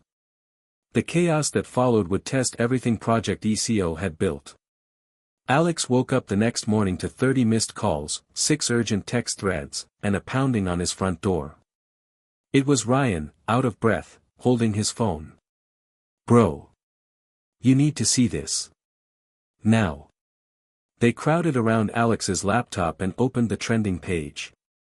Alex blinked. What, the actual hell? Articles, memes, even doctored videos claimed ECO was a front for surveillance. Some accused him of working with foreign governments. Others suggested his robots were collecting military data. One post even showed a blurry photo of an ECO unit near a naval base, clearly fake, but convincing enough to raise eyebrows. "This is insane," Sarah said, joining the call. "Someone's trying to take us down." Alex shook his head. "This doesn't even make sense. We've been fully transparent. Every bit of our source code is public." "That's exactly what makes it dangerous to them," Ryan said. "You gave people power without asking permission. Now they want to shut you up." The fallout was fast. Government agencies began asking questions. News outlets flipped their tone, from teen tech savior to unregulated and untested. The nonprofit's website crashed from too much traffic. Donors froze their funding.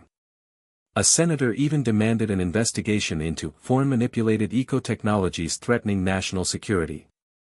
Alex sat in stunned silence, watching his team's dream unravel in real time. "This is what happens when you challenge the status quo," said Maria, one of their newest recruits. "They try to drown you in noise before you get too loud." Alex knew she was right. But knowing didn't make it easier. Later that night, he walked alone by the shoreline, the same place he always returned to when things got too loud. The moon hung low, and the ocean was still.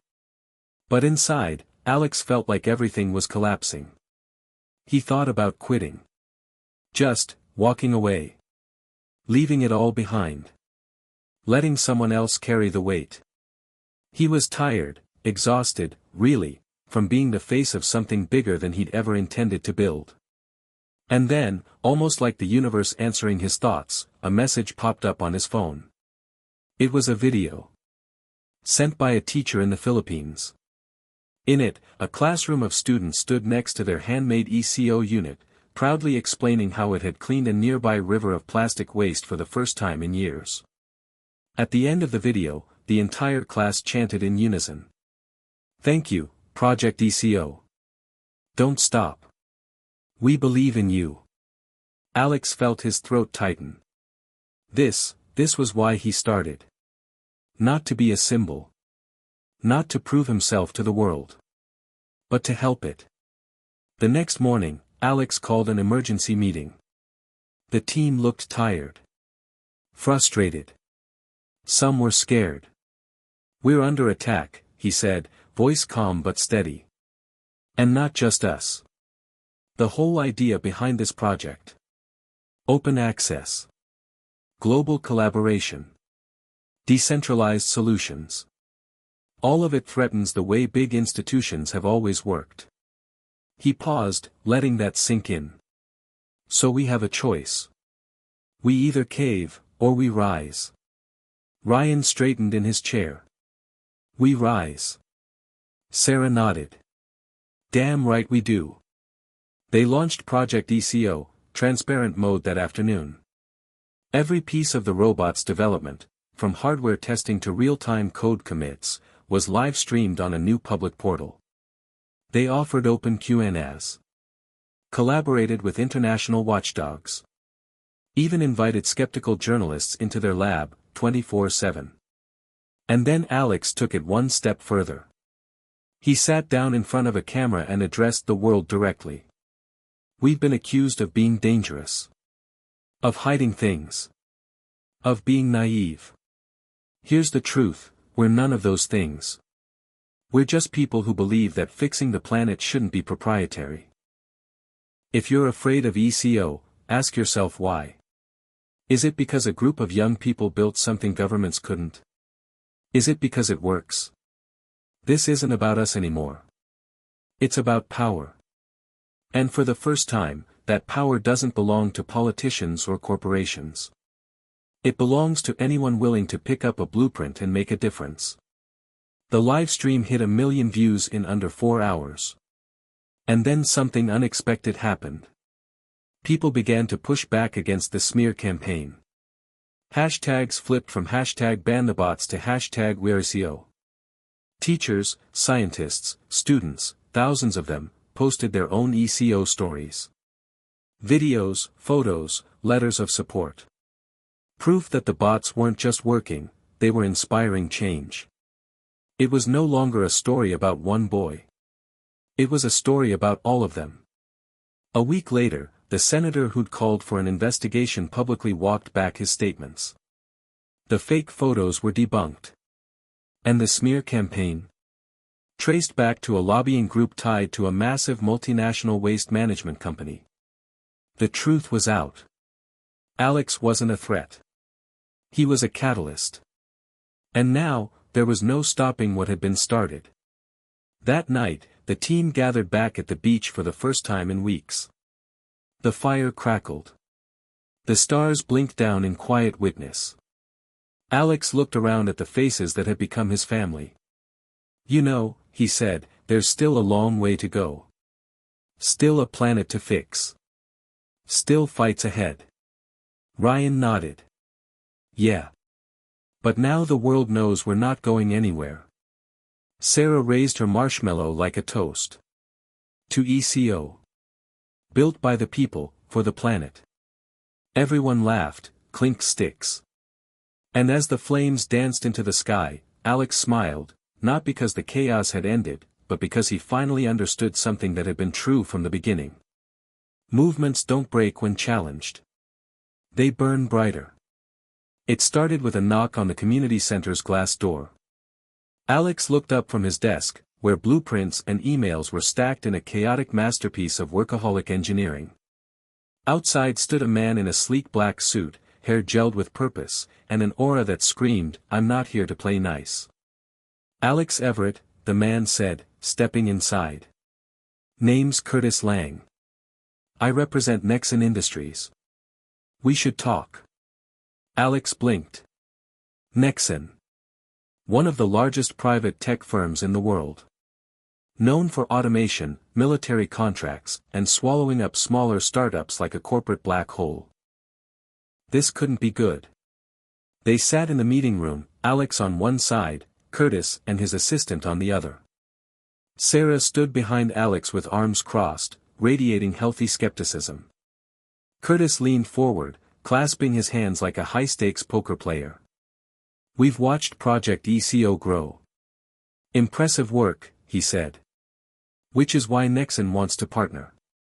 We're offering full infrastructure support, manufacturing facilities, and a generous licensing deal to expand your bots globally, on our terms. Alex didn't flinch. And what exactly are your terms? Curtis smiled thinly. Well, we'd own partial rights to the tech. Close the source code for proprietary protection. And of course, all future designs would be subject to corporate oversight. Sarah muttered, so basically, we give you our soul. Curtis ignored her. You're young. You're talented. But scaling a global platform is a beast. You'll burn out. Let us take the weight. Alex paused, thinking. It was tempting. The pressure was real. The growth, overwhelming. And Curtis wasn't wrong about the challenges ahead. But then he remembered the classroom in the Philippines. The fishermen in Mexico. The students in Detroit. They weren't waiting on a tech firm. They were already building. And they weren't doing it for profit. They were doing it for the planet. Alex leaned back, calm and unshaken. We didn't build ECO to sell it. We built it to free it. Curtis's smile faded. So that's a no. That's a hell no, Sarah said. Alex nodded. Thanks for stopping by. Curtis stood, face unreadable. Don't say we didn't offer you a way out. Good luck, Mr. Everett. You'll need it. As the Nexen team left, Ryan peeked his head into the room. Was that the guy from Shark Tank, Global? Worse, Sarah muttered. That was the guy from Shark Tank, Villain Edition. They all laughed, but Alex's stomach twisted with unease. Because even though Curtis was gone, he had a feeling Nexen wouldn't take no for an answer. Sure enough, the next few days were a flood of low-key sabotage. Suddenly, Project ECO's web servers were being hit with coordinated traffic spikes, just enough to slow things down, not enough to trace. 3 of their manufacturing partners received unexpected cease and desist letters, citing vague safety concerns. And worst of all, fake versions of ECO bots started popping up online. Knockoffs, branded as DecoMax and CleanBotX. Glitchy. Poorly built. Some even leaked oil into the water. The damage was real. People were confused. Some thought ECO had gone corporate. Others blamed Alex directly. It was coordinated. And it was dirty. In the middle of it all, Alex found himself back in his childhood garage, now a half-museum to his early inventions. Old drones, mechanical arms, the first ECO prototype made from soda bottles and spare RC car motors. He stared at the original bot, covered in dust. It was clunky. It wobbled. But it worked. It reminded him who he was before the noise, the deals, the global chaos. Not a brand. Not a threat. Just a kid who wanted to fix something that was broken. Sarah entered quietly, holding 2 mugs of cocoa. We've got a Nexen leak, she said. An insider just sent over a file dump. Looks like they've been running a bot disinfo campaign. Planting fake reviews, rigging social media algorithms, even bribing influencers to trash our name. Alex let out a breath. So we fight. Sarah smiled. Thought you'd say that. The next morning, Project ECO released Operation Clear Waters, a global initiative to expose the fake bots, correct misinformation, and restore trust. They built a real-time tracker to identify knockoff models. They offered repair and replacement kits for anyone affected. They worked with environmental watchdogs to certify legitimate ECO builds. And they launched a docuseries called This Is What Real Looks Like, featuring grassroots teams from around the world using real ECO bots for real change. The response? Massive. The community rallied. Hashtags like #FakeECO and #NexenExpose trended for days. News outlets picked up the story. Even tech influencers who had once mocked Alex came to his defense. Nexen tried to issue a response, but it was too late. The world had already chosen sides. And it wasn't theirs. One night, after the noise settled and the team sat eating takeout on the community center floor, Alex looked around at everyone. He cleared his throat. I'm not gonna lie, he said. There were moments I wanted to quit. When Nexen hit us with all that noise, I thought maybe we couldn't survive it. But this, what we did together. That was more than a comeback. That was a statement. You can't buy a revolution, Sarah said. You have to build it. Ryan raised his soda. To never selling out. They clinked cups and laughed, the kind of laugh that only happens after you walk through fire and come out stronger on the other side. And as the night wore on, Alex stepped outside, staring up at the sky. He didn't feel like a kid anymore. He didn't feel like a prodigy or a genius or even the founder of a movement. He felt like something else entirely. A catalyst. And this revolution? It was just getting started. The invitation arrived in a sleek black envelope with gold trim. No email. No phone call. Just a letter, hand-delivered again, addressed in perfectly embossed lettering. Alexander Everett. Founder, Project ECO. You are cordially invited to speak at the 2030 Global Climate Innovation Summit. Geneva, Switzerland. Alex stared at it like it was a message from another universe. This was the summit. Where world leaders, CEOs, Nobel laureates, and the actual Secretary-General of the United Nations came together every 5 years to talk about the planet's future. Past speakers included Bill Gates, Greta Thunberg, and Elon Musk himself. He reread it 3 times just to make sure it was real. Sarah peeked over his shoulder. Geneva, she said. So, you're officially a big deal now. Alex laughed. I still don't know how to tie a tie. 2 weeks later, they landed in Switzerland. The team traveled light, just laptops, robot parts, and way too many adapters for European outlets. It felt surreal stepping into the summit venue, marble floors, glass walls, ambient lighting so soft it made everyone look like they were filmed in 4K. Security was tight. Translators and aides rushed between sessions. Banners in a dozen languages hung from the ceilings. And on the main stage, in front of an audience of 3,000 global power players, was a slot with one name. Alex Everett, Project ECO, the people's robot. No pressure. Backstage, as his mic was being clipped on and the countdown clock ticked down, Alex could feel his heart pounding like a subwoofer in his chest. His hands trembled, not from fear, but from the sheer weight of the moment. He thought about every kid who ever stayed up late building something their parents didn't understand. Every teacher who told him he was too idealistic. Every lab that shut him out because he didn't have a PhD or a pedigree. He wasn't here because he fit the mold. He was here because he broke it. The stage lights hit. Applause thundered. Alex stepped up to the podium. And paused. Then, he asked a question. What happens when the power to change the world is no longer limited to the powerful?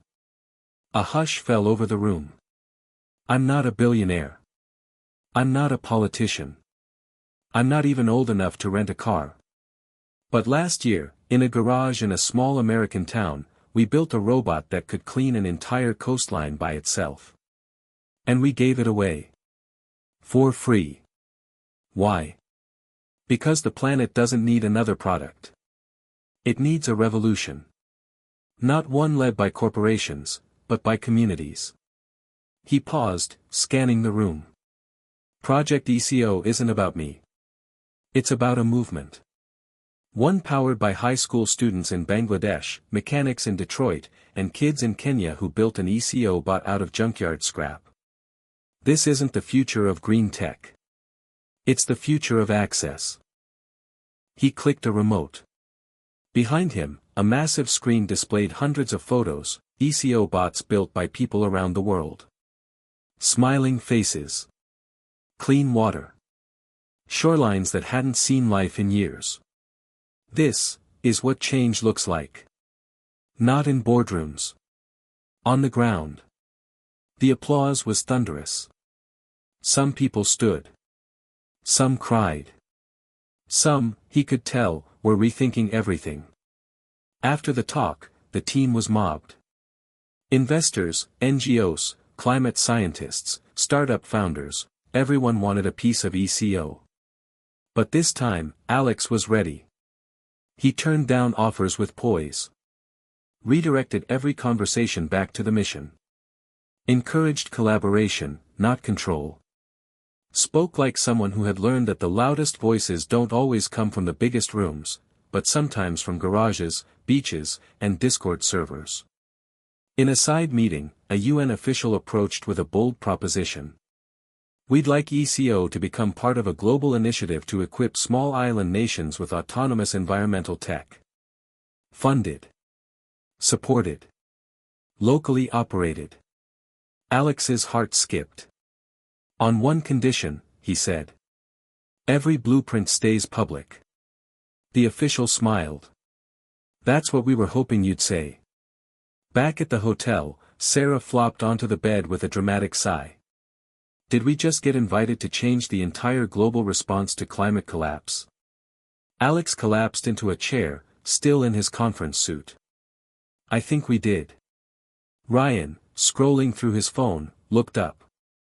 Dude. You just hit 8.2 million followers. And someone made a meme of you as Iron Man, but with a recycling logo.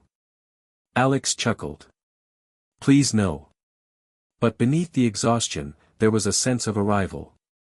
Not just that they'd made it into the room, but that they belonged there. Later that night, standing on the balcony, looking over the lights of Geneva reflecting on the lake, Alex found a rare moment of silence. He thought about what had led them here, the pressure, the trolls, the sabotage, the doubt. And yet, they had never compromised. They had held the line. They had proven that you could be smart, young, and unbought, and still win. The future didn't need permission. It needed purpose. And ECO had become its symbol. Back home, as the summit faded into headlines and recap videos, something had changed. Schools began integrating ECO kits into environmental science classes. Governments requested pilot programs. And most surprising of all, Elon Musk tweeted. Finally. A robot that doesn't just clean the ocean, it cleans up our priorities. Props to Alex Everett. This kid gets it. It went viral in under 30 minutes. And Alex? He smiled, tossed his phone aside, and got back to work. Because the spotlight was great, but the mission? The mission was everything. The world was watching. After the summit, Project ECO was no longer a movement on the rise, it was a global force. Media dubbed it the People's Climate Revolution. Alex appeared on the cover of Time, fists in hoodie pockets, with the headline. Can a kid save the world? But inside the movement, cracks were starting to show. In the downtown community center that still served as their home base, the vibe had shifted. The walls were now lined with whiteboards tracking over 60 international collaborations. Every other day, another startup or government agency wanted to partner. Volunteers flooded their inbox. Donations skyrocketed. And with that, came disagreements. Serious ones. Sarah slammed a folder on the table. We can't accept funding from Petronext. They're a fossil fuel giant. Ryan threw up his hands. They're also offering a $10 million grant for infrastructure. You know how many regions we could reach with that? They want to slap their name on our bots, she snapped. It's greenwashing. Maybe, Ryan said, but refusing them just to feel morally superior doesn't help people living next to oil spills. Alex stood silently between them, torn. This wasn't the first argument. And it wouldn't be the last. The team had always been united by a singular vision: restore the planet through people-powered tech. But now, that vision was being pulled in different directions. Some wanted to expand aggressively, build regional hubs, scale manufacturing, create a certification system to protect against knockoffs. Others, like Sarah, argued for staying grassroots.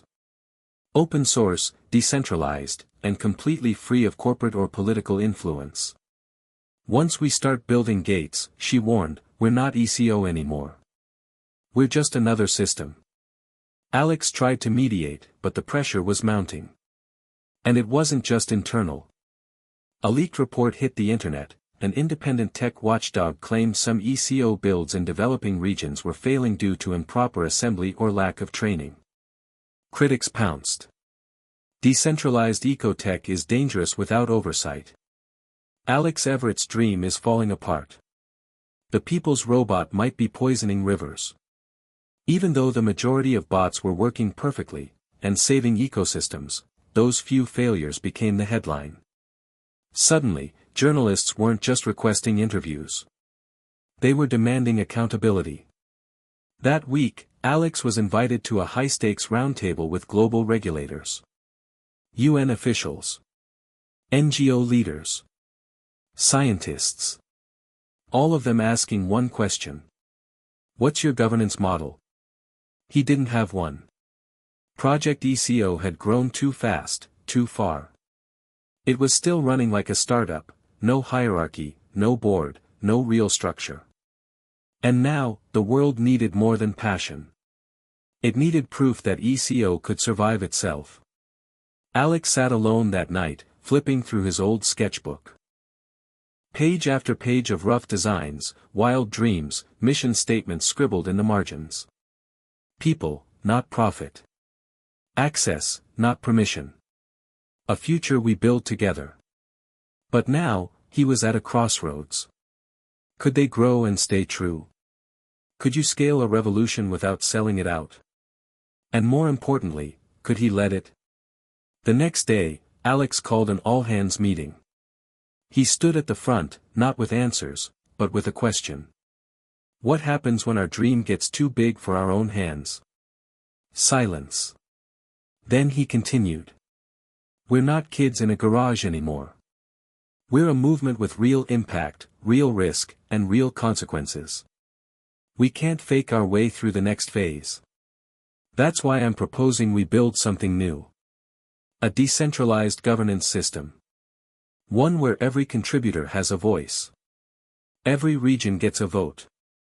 A platform run by the people it serves. The room lit up with murmurs. Sarah raised an eyebrow. You're saying, make ECO a DAO? Like, a decentralized autonomous organization? Alex nodded. Not just for the tech. For the mission. It was bold. Radical. Risky. But also, the purest version of what ECO was always meant to be. A system that didn't need a CEO. Only a shared vision, and shared responsibility. Over the next several weeks, the team worked around the clock with developers, ethicists, community leads, and open-source legends to create the ECO chain, a blockchain-based network where verified contributors could vote on resource distribution, project priorities, and design changes. Every ECO bot shipped moving forward would have a unique ID tied to the chain, tracking success, flagging failures, and evolving in real time with the network. No central command. No corporate owners. Just people. Everywhere. The backlash came fast, again. Skeptics called it anarchy disguised as innovation. Critics warned it would collapse without oversight. But Alex had an answer. We've tried top-down systems for centuries. Governments. Corporations. Billionaire saviors. And look where we are. Maybe it's time we try something that grows from the bottom up. At the DAO's official launch, over 140,000 members joined in 72 hours. Farmers. Students. Engineers. Climate activists. Fishermen. Indigenous leaders. All voting. All shaping the future of ECO together. And just like that, Alex stepped out of the center. Not because he was quitting. But because real leadership meant knowing when to give it away. Later that week, Sarah found him sitting on the center's rooftop, watching the stars. You really think they're ready for this? She asked. Alex smiled softly. I think we were never supposed to hold it forever. She nudged his shoulder. Still, proud of you. For not letting the noise change the signal. Alex looked up at the night sky, then back at the glowing map of bots active across the globe on his tablet. Thousands. And growing. I'm not saving the world, he said.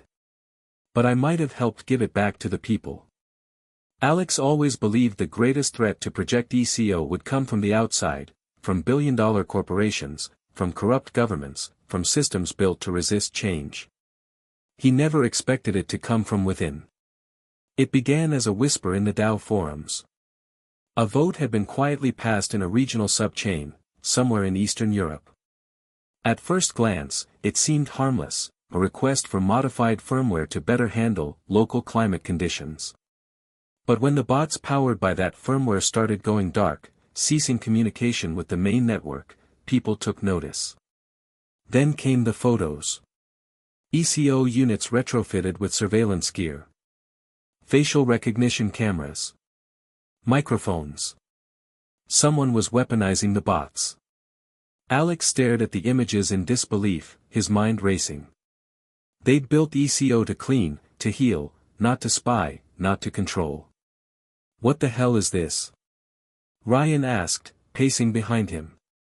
Hijacked firmware, Sarah said grimly. The code's open source. Anyone can fork it. If someone creates a shadow version, they could run entire bot fleets for their own agenda. And that Dow vote? Ryan asked. Alex exhaled. Probably manipulated. Could have used sock puppets. Deep fakes. It's hard to tell when the system's too open. The team had feared corporate takeover. They hadn't considered ideological hijack. They called an emergency summit, virtual, fast, and global. Dozens of contributors from around the world logged into a secure channel.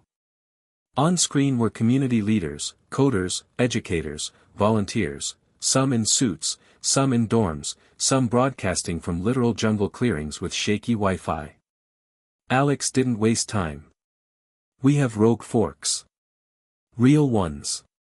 Surveillance modifications. Tracking tools. Even weapons attachments. This isn't fear-mongering, this is happening. The reaction was immediate. Some were shocked. Others weren't. A contributor from Nigeria spoke up. We knew it was coming. The second we gave people the tools, someone was going to use them for control. An engineer from Poland added. You built a revolution. But revolutions are dangerous. Anyone can claim them. Even dictators. The community was torn. Some argued to lock down the code, to secure it, restrict forks, limit deployments. Others fought back, demanding the platform stay fully open. It became a war of philosophies. Freedom versus safety. Access versus control. Decentralization versus order. For the first time, Alex didn't have a clear answer. Because both sides had a point. Then came the video. Anonymous. No watermark.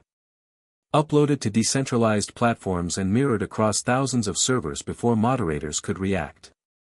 In it, dozens of modified ECO bots patrolled a protest in a nameless city, silently watching crowds, beaming metadata in real time to shadow servers. No government logo. No declaration. Just the quiet, robotic gaze of something that was never meant to exist. Over the footage, a distorted voice spoke. You built the tool. We simply gave it purpose. It ended with 5 words on a black screen. Decentralization is just a myth. The fallout was instant. Governments that had once welcomed ECO began pulling back. NGOs paused collaborations. Critics declared the entire movement a failure, a cautionary tale of idealism run amok. And Alex? He stopped sleeping. For 48 hours, he buried himself in code, poring over forks, tracing addresses, reading every line of compromised firmware like scripture. He barely ate. Barely spoke. Sarah finally pulled him from his desk, gripping his arm. Hey. You can't fix this alone. We built this together, remember? Alex looked up, eyes sunken. I gave them the keys, Sarah. And now someone's burning down the house. That night, the team sat together, just the originals. Alex. Sarah. Ryan. Jamal. Maria. The group that started it in a garage with duct tape and soda cans. They lit a fire in the same field they used to test prototypes. And for a while, nobody spoke. Then Alex broke the silence. We built something real. Something that works. And yes, it's being twisted. But if we back down now, if we give in to fear, we become the thing we were fighting. Sarah stared at the flames. So what do we do? He turned to her, a quiet steel in his voice. We fight back. Not with control. With clarity. We build a trust layer. A way to verify clean forks. We create a certification model that anyone can audit. Not centralized, not corporate. Just open. Transparent. Immutable. We shine a light so bright, they can't hide in the shadows. Within days, the team launched ECO Beacon, a new open standard that allowed communities to verify the legitimacy of their bots using blockchain-linked digital fingerprints. Every certified bot would leave a transparent data trail, environmental logs, firmware hashes, modification history. More importantly, any unauthorized forks would stick out like a sore thumb. They didn't erase the bad actors. They exposed them. And people noticed. Communities around the world began tagging their verified bots with a glowing beacon symbol, spray-painted, 3D, printed, tattooed on parts like resistance art. It was more than a label. It was a stand. And the movement responded. Where one fork had turned dark, 100 more rose to fight it. Activists in Hong Kong used ECO bots to clear air pollution and document abuse safely. Builders in Brazil programmed their bots to plant mangroves along flood-prone favelas. A rogue military tried to use ECO bots for border surveillance, and their own engineers sabotaged the command nodes from within. This wasn't just code. It was a culture. And it was fighting back. One night, as Alex walked through the community center, he passed a group of kids working on an ECO kit. One looked up and grinned. Hey! You're the guy who made this, right? Alex smiled, kneeling down. Kind of. But honestly, it belongs to all of us now. The kid held up his bot, spray-painted bright orange, a beacon symbol glowing on its shell. This one's gonna clean up the lake near our school, he said. But we added speakers, too. So it can play music while it works. Alex laughed. Now that's innovation. And in that moment, surrounded by solder fumes, plastic gears, and the unstoppable hope of a new generation, Alex remembered. They might corrupt the tool. But they could never kill the idea. It began with an encrypted email. No sender. No IP. No trace. Just a single line of text. We should talk. Before this goes too far. Attached was a file. Inside, logs from the rogue ECO firmware, terminal commands, telemetry data from the hijacked bots, things only the source architect would have access to. Sarah and Ryan sat on either side of Alex, scanning the file like it was a crime scene. This is intimate, Sarah whispered. Whoever sent this wasn't just inside the system. They built part of it. At the bottom of the email was a location and time. Berlin. 11:15 p.m. Abandoned train yard. Come alone. Everyone told him not to go. Could be a trap. Send a drone instead. Let Interpol handle it. But Alex had to know. Someone had turned his creation into a weapon. And now they wanted to talk. So he went. The Berlin train yard was exactly what you'd expect from a spy movie, graffiti-tagged cars, rusted tracks, the distant rumble of life happening elsewhere. Under a flickering street lamp, a figure emerged. A young woman. Late 20s. Black hoodie. piercing green eyes that seemed to read code as easily as people. "Alex Everett," she said, voice flat but clear. "I was wondering if you'd show. You're the one behind the Shadow Forks." She smirked. "Let's just say I reintroduced your code to the real world." Her name was Lena Voss, a former cryptographer turned activist, once part of an underground group known as the Crows. Hacktivists, whistleblowers, system saboteurs. And according to her, Project ECO had lost its way. "You built something beautiful," she said, and then sanitized it. Politicized it. Made it palatable for the UN and billionaires. "You made it safe." Alex bristled. "Safe doesn't mean useless." "No," she said, "but it does mean controlled. And that's not what the world needs. You don't win revolutions with guidelines, Alex. You win them with fire." Lena explained her fork. The altered ECO bots weren't for surveillance, she claimed, but for data liberation. They were deployed to monitor illegal logging operations, expose oil spills governments tried to hide, and document police brutality in zones where press access was banned. "We didn't sell your dream," she said. "We just stopped asking for permission." But Alex wasn't convinced. "You corrupted it. People don't trust the tech now. Entire countries backed out of partnerships because of your stunt." Lena stepped forward, her voice sharp. "No, Alex. They never trusted it. They just feared it a little less when it wore a hoodie and smiled for interviews."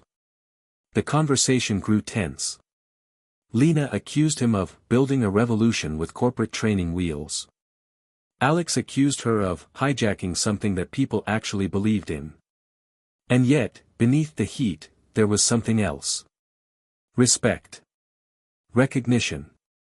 Two sides of the same coin. Before she left, Lena handed him a small drive. "This has logs from everything we did. Full transparency.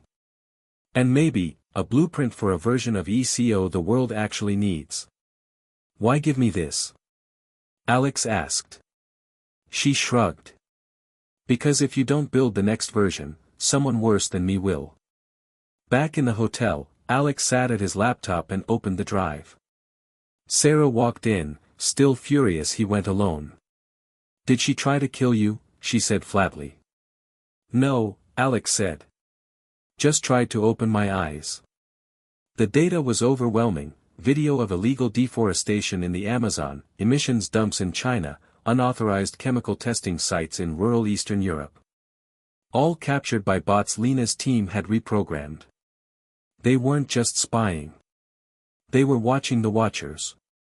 Later that night, Alex gathered the core team.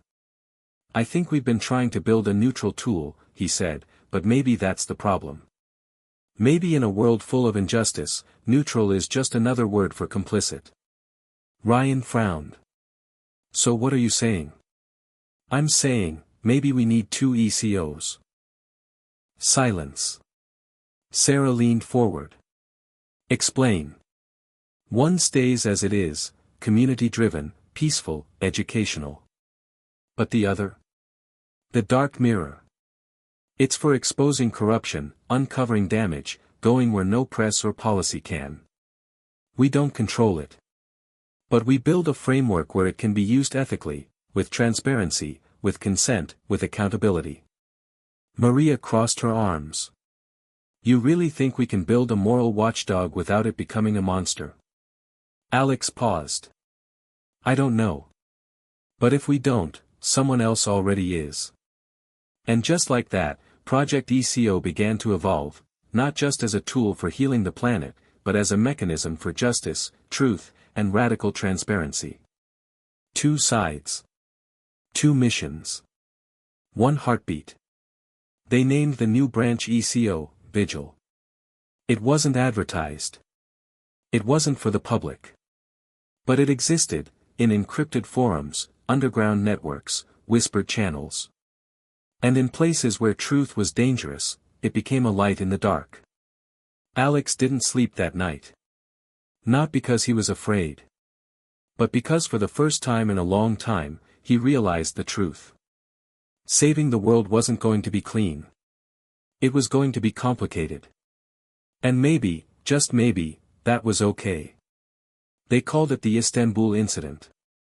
What started as a quiet deployment of ECO, vigil units in the outskirts of a Turkish coastal city erupted into a full-blown international crisis in under 72 hours. One of the vigil bots, reprogrammed by a local activist cell, captured damning footage of illegal chemical dumping into the Bosphorus Strait. The company involved, Novatherm, had deep ties to multiple European governments. The footage went viral. The fallout? Instant. Novatherm denied everything. Then they launched a counter-narrative. The video was deep-faked. ECO, Vigil is an anarchist platform. A foreign-backed cyber weapon. Governments scrambled. 2 countries banned all ECO bots from entering their ports. Interpol issued a request for clarification of operations. And the real hammer? A death. One of the whistleblowers who had been working with the Vigil cell was found dead in a river. Official cause, suicide. But everyone in the movement knew better. Alex stared at the news in horror. This wasn't supposed to happen, he muttered. Sarah looked at him, eyes burning. This is exactly what happens when you unleash a system without rules. Alex was silent. She stepped closer. Tell me you didn't know they were deploying there. I didn't, he said. Not directly. But you enabled it. Those 4 words hit harder than any headline. The movement split, again. This time, the fracture was brutal. On one side were the ECO idealists, believing in the original mission, peace, restoration, education. They wanted to shut Vigil down before it dragged them all into global condemnation. On the other were the radicals, those who saw the whistleblower as a martyr. They believed Vigil was doing what no one else dared, turning the system inside out. Alex was caught between them. He called a global DAO emergency vote. Over 300,000 contributors participated. The question: should ECO, Vigil remain active? The result: 51% yes. 49% no. It passed. But barely. And with the slimmest margin in the DAO's history, trust began to erode. Meanwhile, the world's most powerful people were taking notice. A private invitation arrived from an unexpected source. The World Economic Forum. Davos. Subject line: contain your revolution. Or we will. They flew in under heavy scrutiny. Journalists shouted as Alex exited the plane.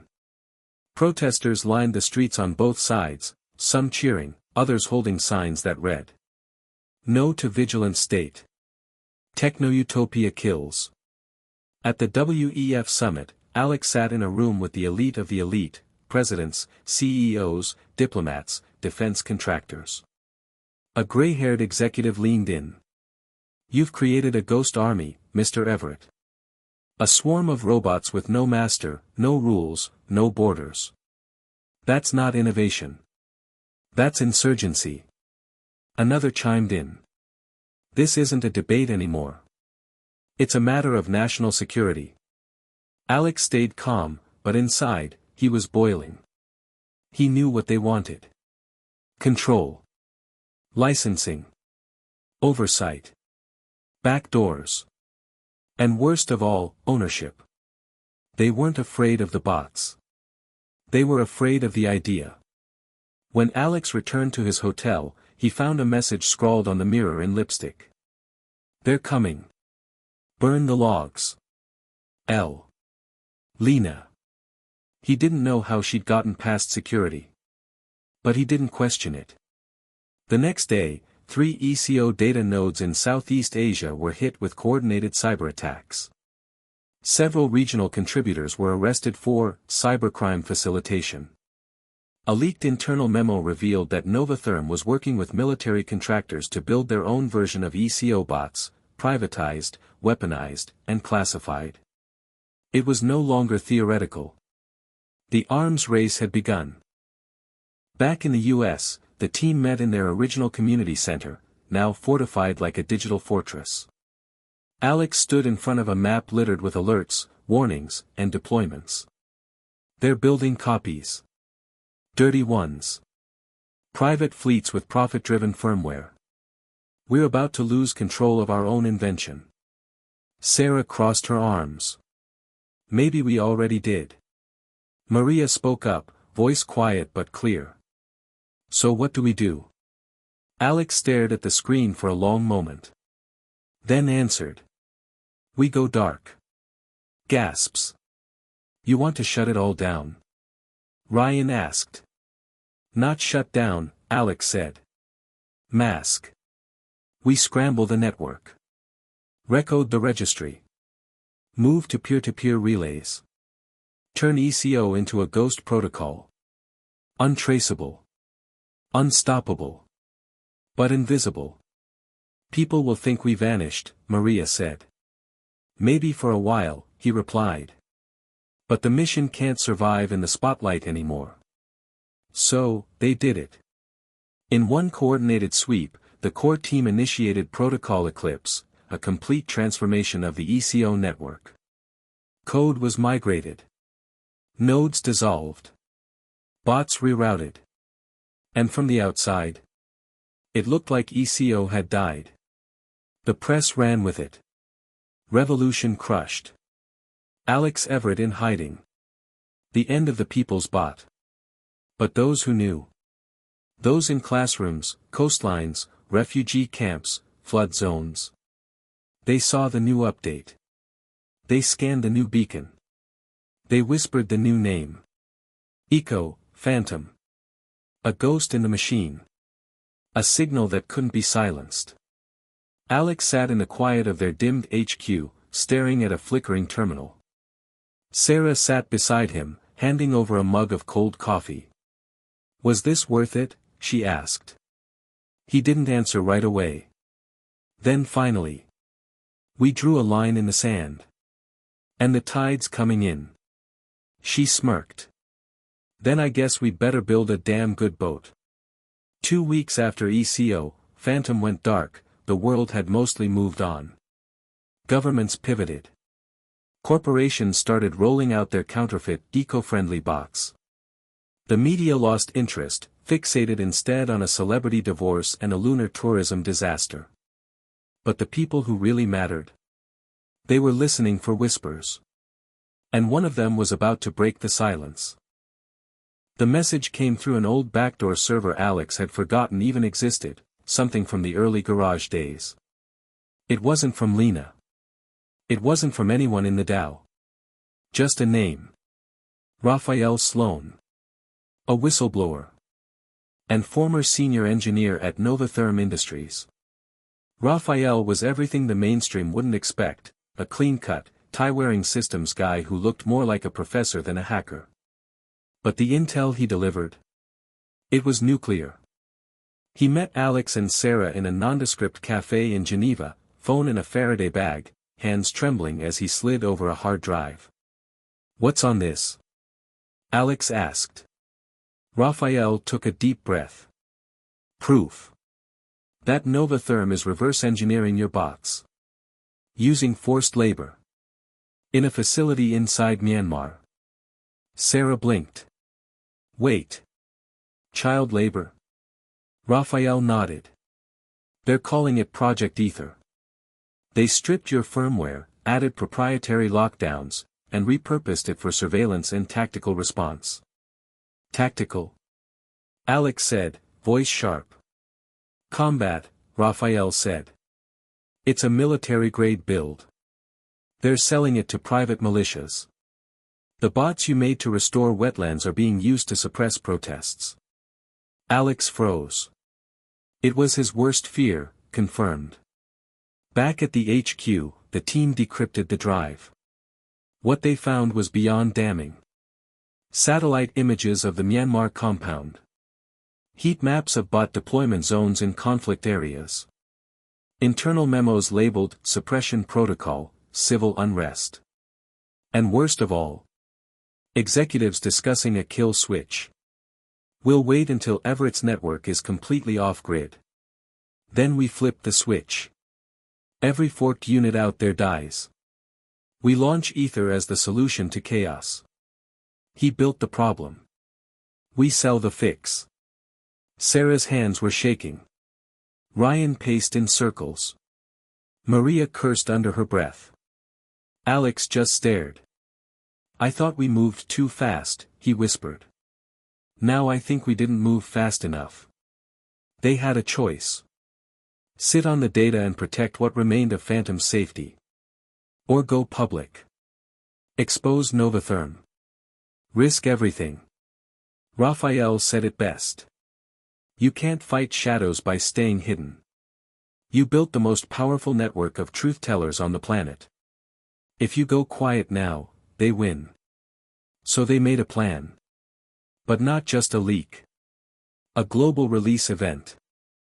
Alex would step out of the dark, not as a revolutionary tech hero, not as the boy genius who debated Elon Musk, but as a witness. A warning. They called it the Reckoning Stream. The stream was launched from 5 mirrored servers across 3 continents, embedded in DAO forums, pushed through whistleblower channels, linked across TikTok, YouTube, Mastodon, Signal, and Tor. Alex appeared on screen, face hard, voice steady. No theatrics. No filters. Just truth. This isn't about bots. This isn't about me. It's about control. It's about how the tools we build are stolen and twisted to serve the powerful, while the people they were meant for are left behind. They took our code. Our mission. Our dream. And turned it into something monstrous. But we're not backing down. We never were.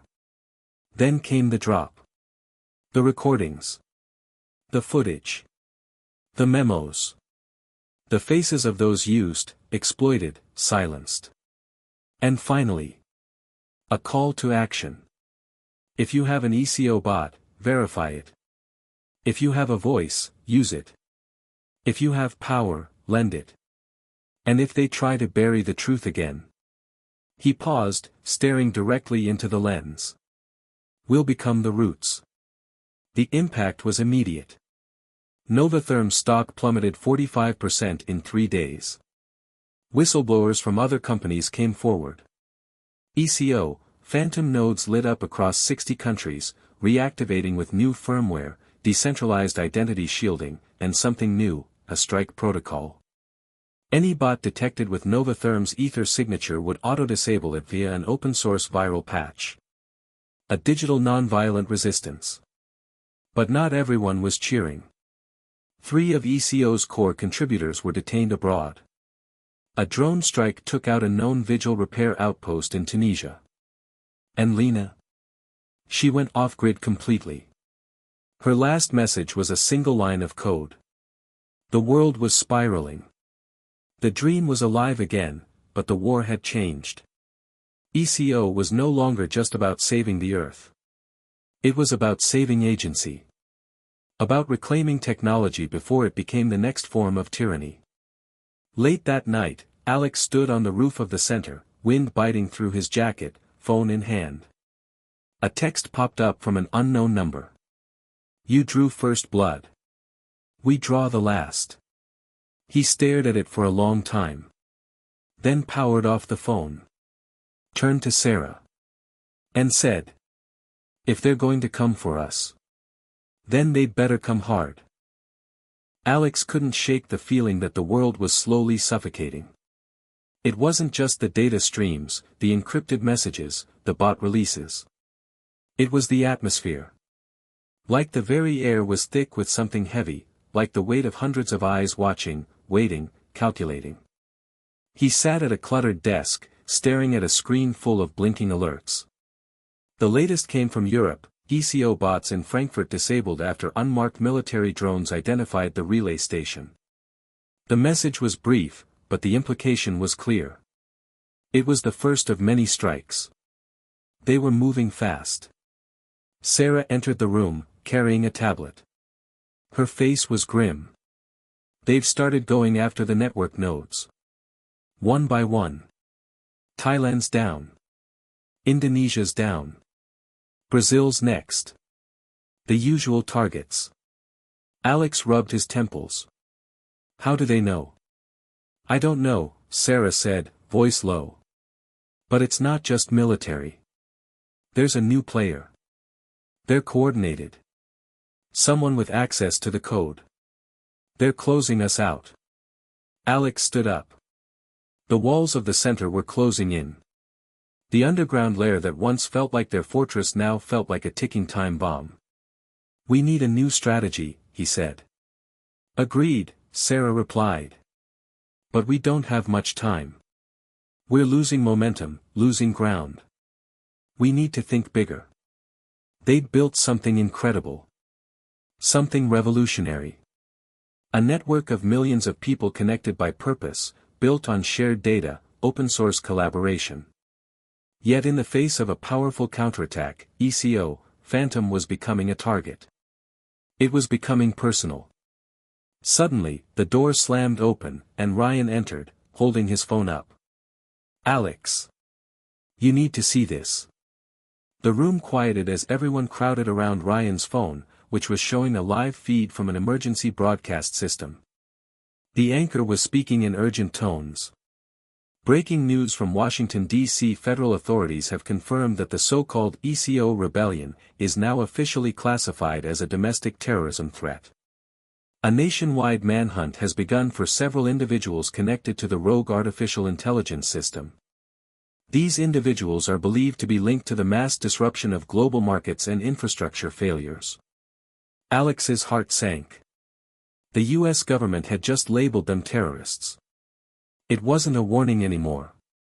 It was an active, all-out assault. I knew this was coming, Sarah muttered.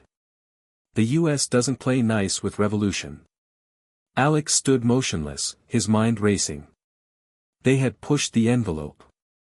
They had exposed the ugly truth about the weaponization of technology, and now they were being hunted. This was more than just about bots. This was about a fight for the very soul of society. It was about who controlled the future. And who would be silenced. Raphael's face flashed in Alex's memory. The former Novatherm engineer had given them everything he could, but he'd also said one thing that still echoed in Alex's mind.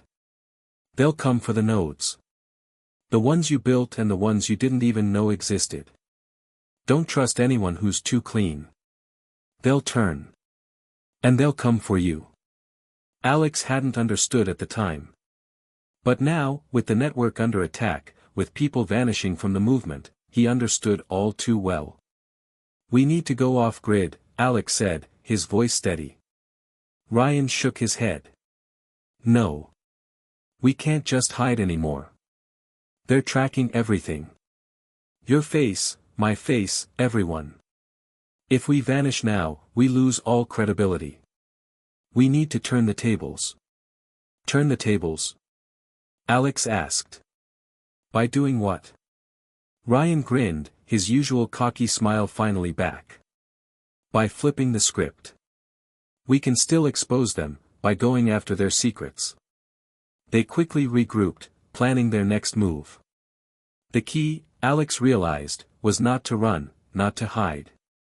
They would need to fight back in a way no one would expect. They had to hit the system from the inside. They had to plant truths deep inside the machine, things that could never be erased. They began to prepare their final play, their last move. They would go after the government's black sites, the hidden servers, the places where the real dirty work happened. They weren't just going to expose corruption. They were going to expose the entire surveillance state, the unholy alliance between government agencies and tech corporations that had used bots to spy on every person, every conversation, every movement. It was the darkest part of their mission, and also the most dangerous. But the more Alex thought about it, the more he realized, this was what it had all come down to. It wasn't just the bots. It was about reclaiming control. About giving the world back the power that had been stolen from them. They gathered everything they had left. Ryan would hack into the black site networks, using a backdoor exploit hidden deep within the ECO nodes. Maria would leverage her connections to the underground networks in Europe to plant data into the highest levels of government. Sarah would coordinate the final stage from the shadows, managing the leaks and ensuring their escape routes were in place. And Alex? He would expose everything, live. He would become the face of a movement that couldn't be silenced. It would be a broadcast, unlike anything anyone had ever seen before. It would be their final act of defiance. The night before they launched the attack, Alex stood on the roof once more, watching the world beyond, the city lights glittering in the distance. He thought of his parents, of the life he used to lead, of how far he'd come, and how much he had lost along the way. Sarah joined him, standing silently by his side. "You ready?" she asked. Alex nodded. "This is it," he said softly. "Win or lose?" "Win or lose," he repeated. "But we fight like hell." And then, as the first signs of dawn crept over the horizon, they went live. The world was watching. At least, Alex hoped it was. In the underground bunker, his heart thudded in his chest, almost too loud in the silence. He stared at the monitors, his fingers hovering above the keyboard, ready to execute the final command. The echo of the countdown filled the room. T-minus 60 seconds.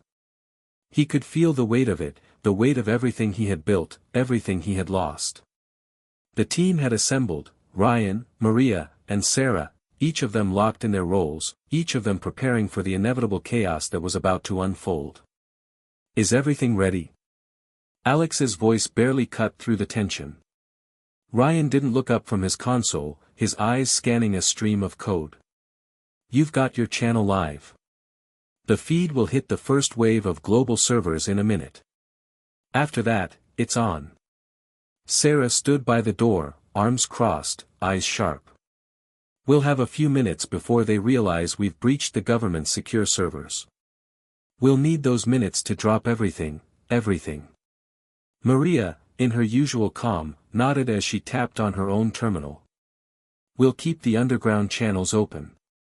If they try to shut it down, we'll push the data into secondary nodes."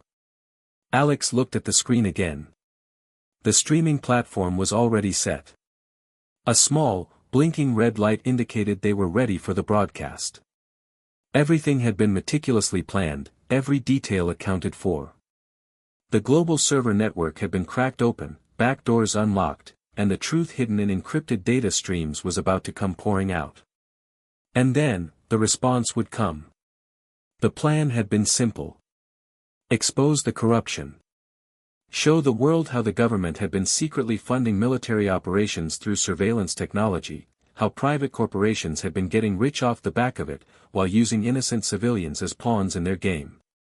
But Alex knew, even as he was about to execute the plan, that exposing this would likely be the end of them. There was no going back. This wasn't just about bots anymore. This wasn't even about saving the Earth.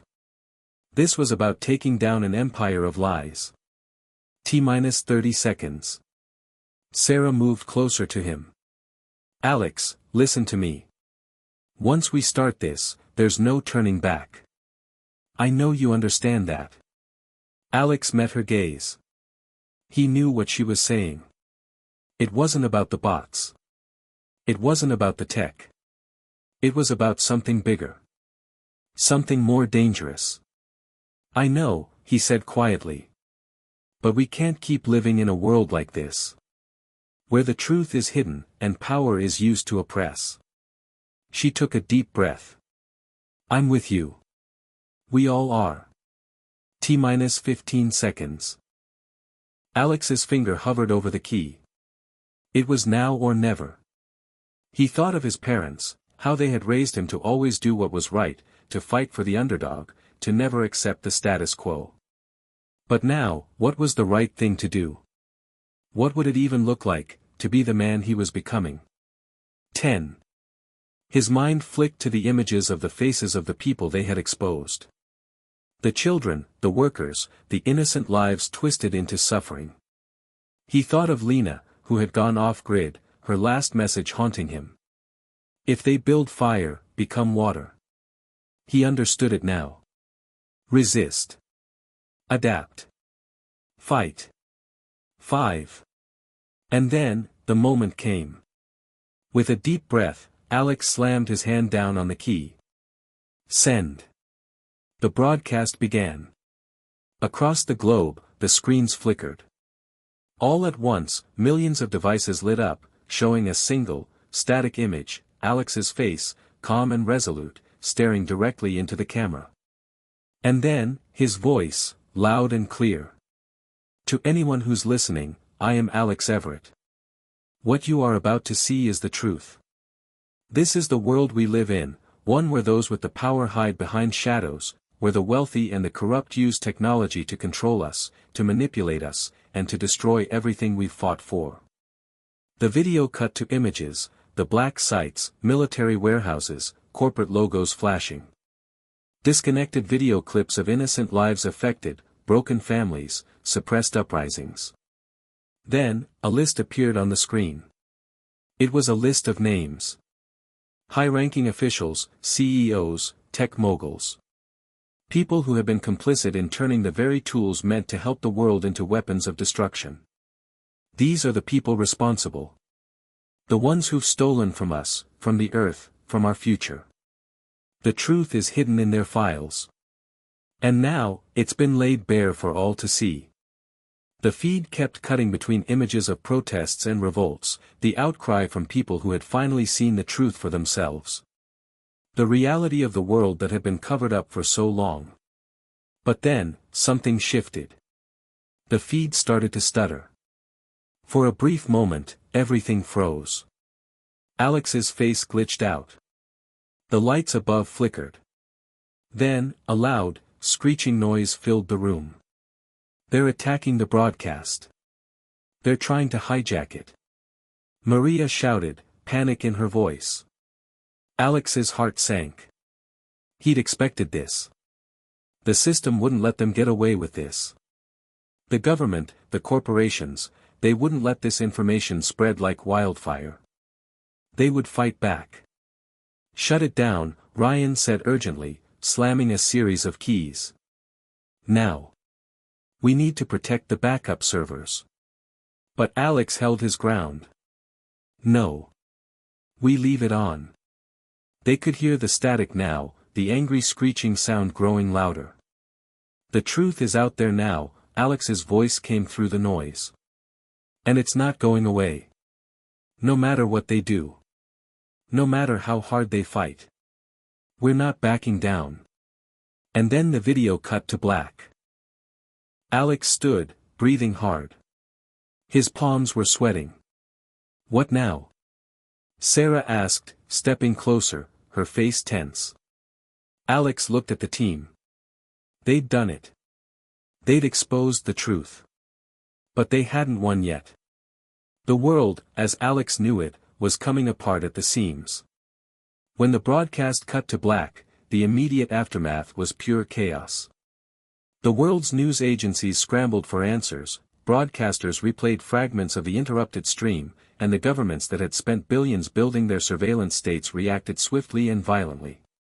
But the truth had been seeded, and there was no going back. People knew now. The veil had been pulled away, exposing the corrupt network of power, money, and manipulation. It was out in the open, whether they liked it or not. Alex stared at the empty screens in front of him. The team was silent, still processing what had just happened. The feed had gone dead, their final broadcast lost in the ether, but their message had already spread like wildfire. A low, distant rumble vibrated through the walls of the underground lair. It wasn't the tremors of an earthquake. It was the sound of a response, government forces mobilizing, global agencies readying their arsenal. The attack had begun. They were coming for them. Is it over? Sarah asked, her voice tight with anxiety. Alex didn't have an answer. He stood up, pacing the dimly lit room. He had expected this, expected the fallout. But this was different. The sheer scale of what they had done, the number of lives they had touched, was almost too much to comprehend. The movement was no longer a small group of rebels, no longer a handful of hackers fighting for transparency. It was now a global uprising. And it was happening right in front of them. Ryan, who had been tapping furiously at his terminal, turned to them. His face was pale, sweat beading on his forehead. "They've already hit the backup servers," he said. "We've been compromised. All of our nodes are exposed. They're hunting for us." "What about the decentralized systems?" Maria asked, urgency in her voice. "What's the status of the secondary networks?"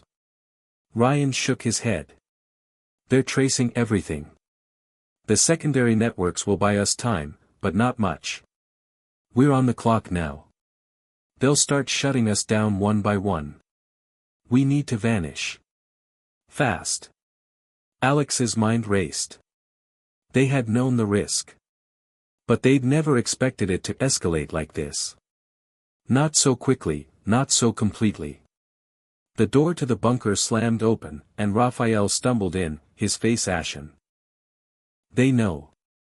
They know who you are," he said, panting. "I barely escaped. The feds, military drones, they're hunting you down. There's nowhere left to run." Alex felt a chill settle in his chest. "You're sure?" Raphael nodded. "I had to leave everything behind. You've exposed too much. The network is already shutting down, everything is being wiped. Every trace. Your names, your locations, they're triangulating as we speak." Alex gripped the edge of the table, trying to steady his racing thoughts. They were too late. But then, something inside him shifted. There had to be a way out. There always was. They'd known they were taking a risk. They'd known they were pushing for the impossible. But it wasn't just about survival anymore.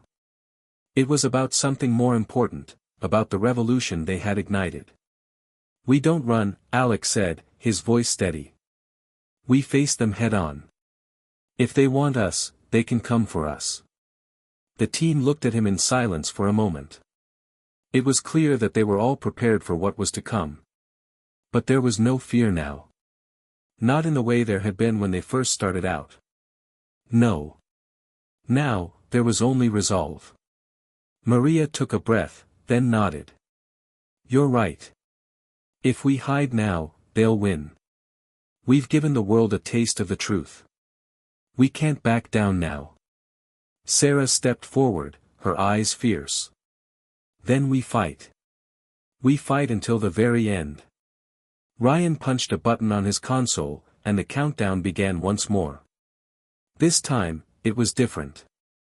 This time, there was no broadcast to launch. There was no network to manipulate. But there was something even more powerful, something more lethal. "We're going offline," Ryan said. "One last time. I've got one more trick up my sleeve." Alex turned to him. "What are you talking about?" Ryan smirked. "The final kill switch. The one that'll make them regret ever messing with us." It took them hours to prepare. Every terminal, every network, gone. They were isolating themselves, making sure the data was deleted, but not destroyed.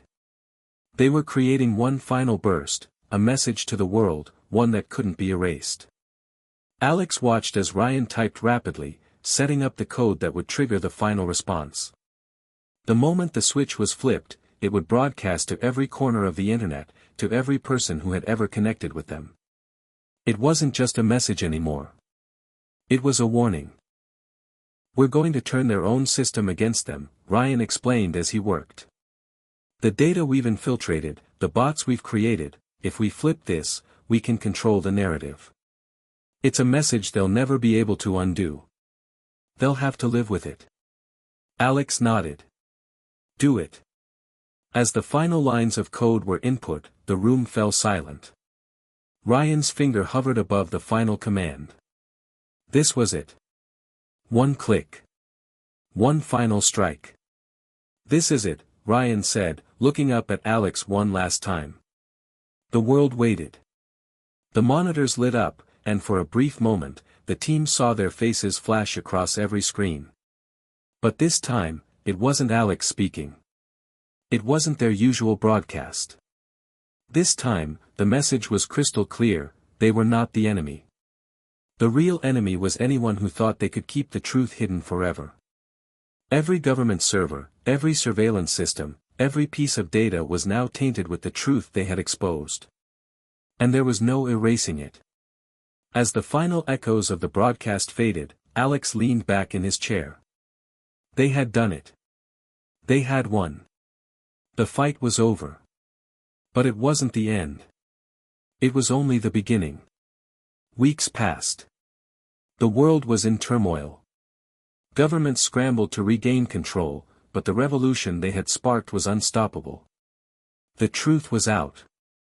It had taken root, and people weren't going to let it die. Alex, Sarah, Ryan, Maria, and Raphael disappeared into the shadows, their mission complete. The world was changed forever. And as for Alex, he finally understood the true cost of revolution. He wasn't the hero. He wasn't the villain. He was just a part of something much bigger. The revolution had begun. And no one would ever forget their names. Hit subscribe and leave a comment with where you're watching from. This story might just spark a new beginning. What's one thing that always pushes you forward, even when things get tough?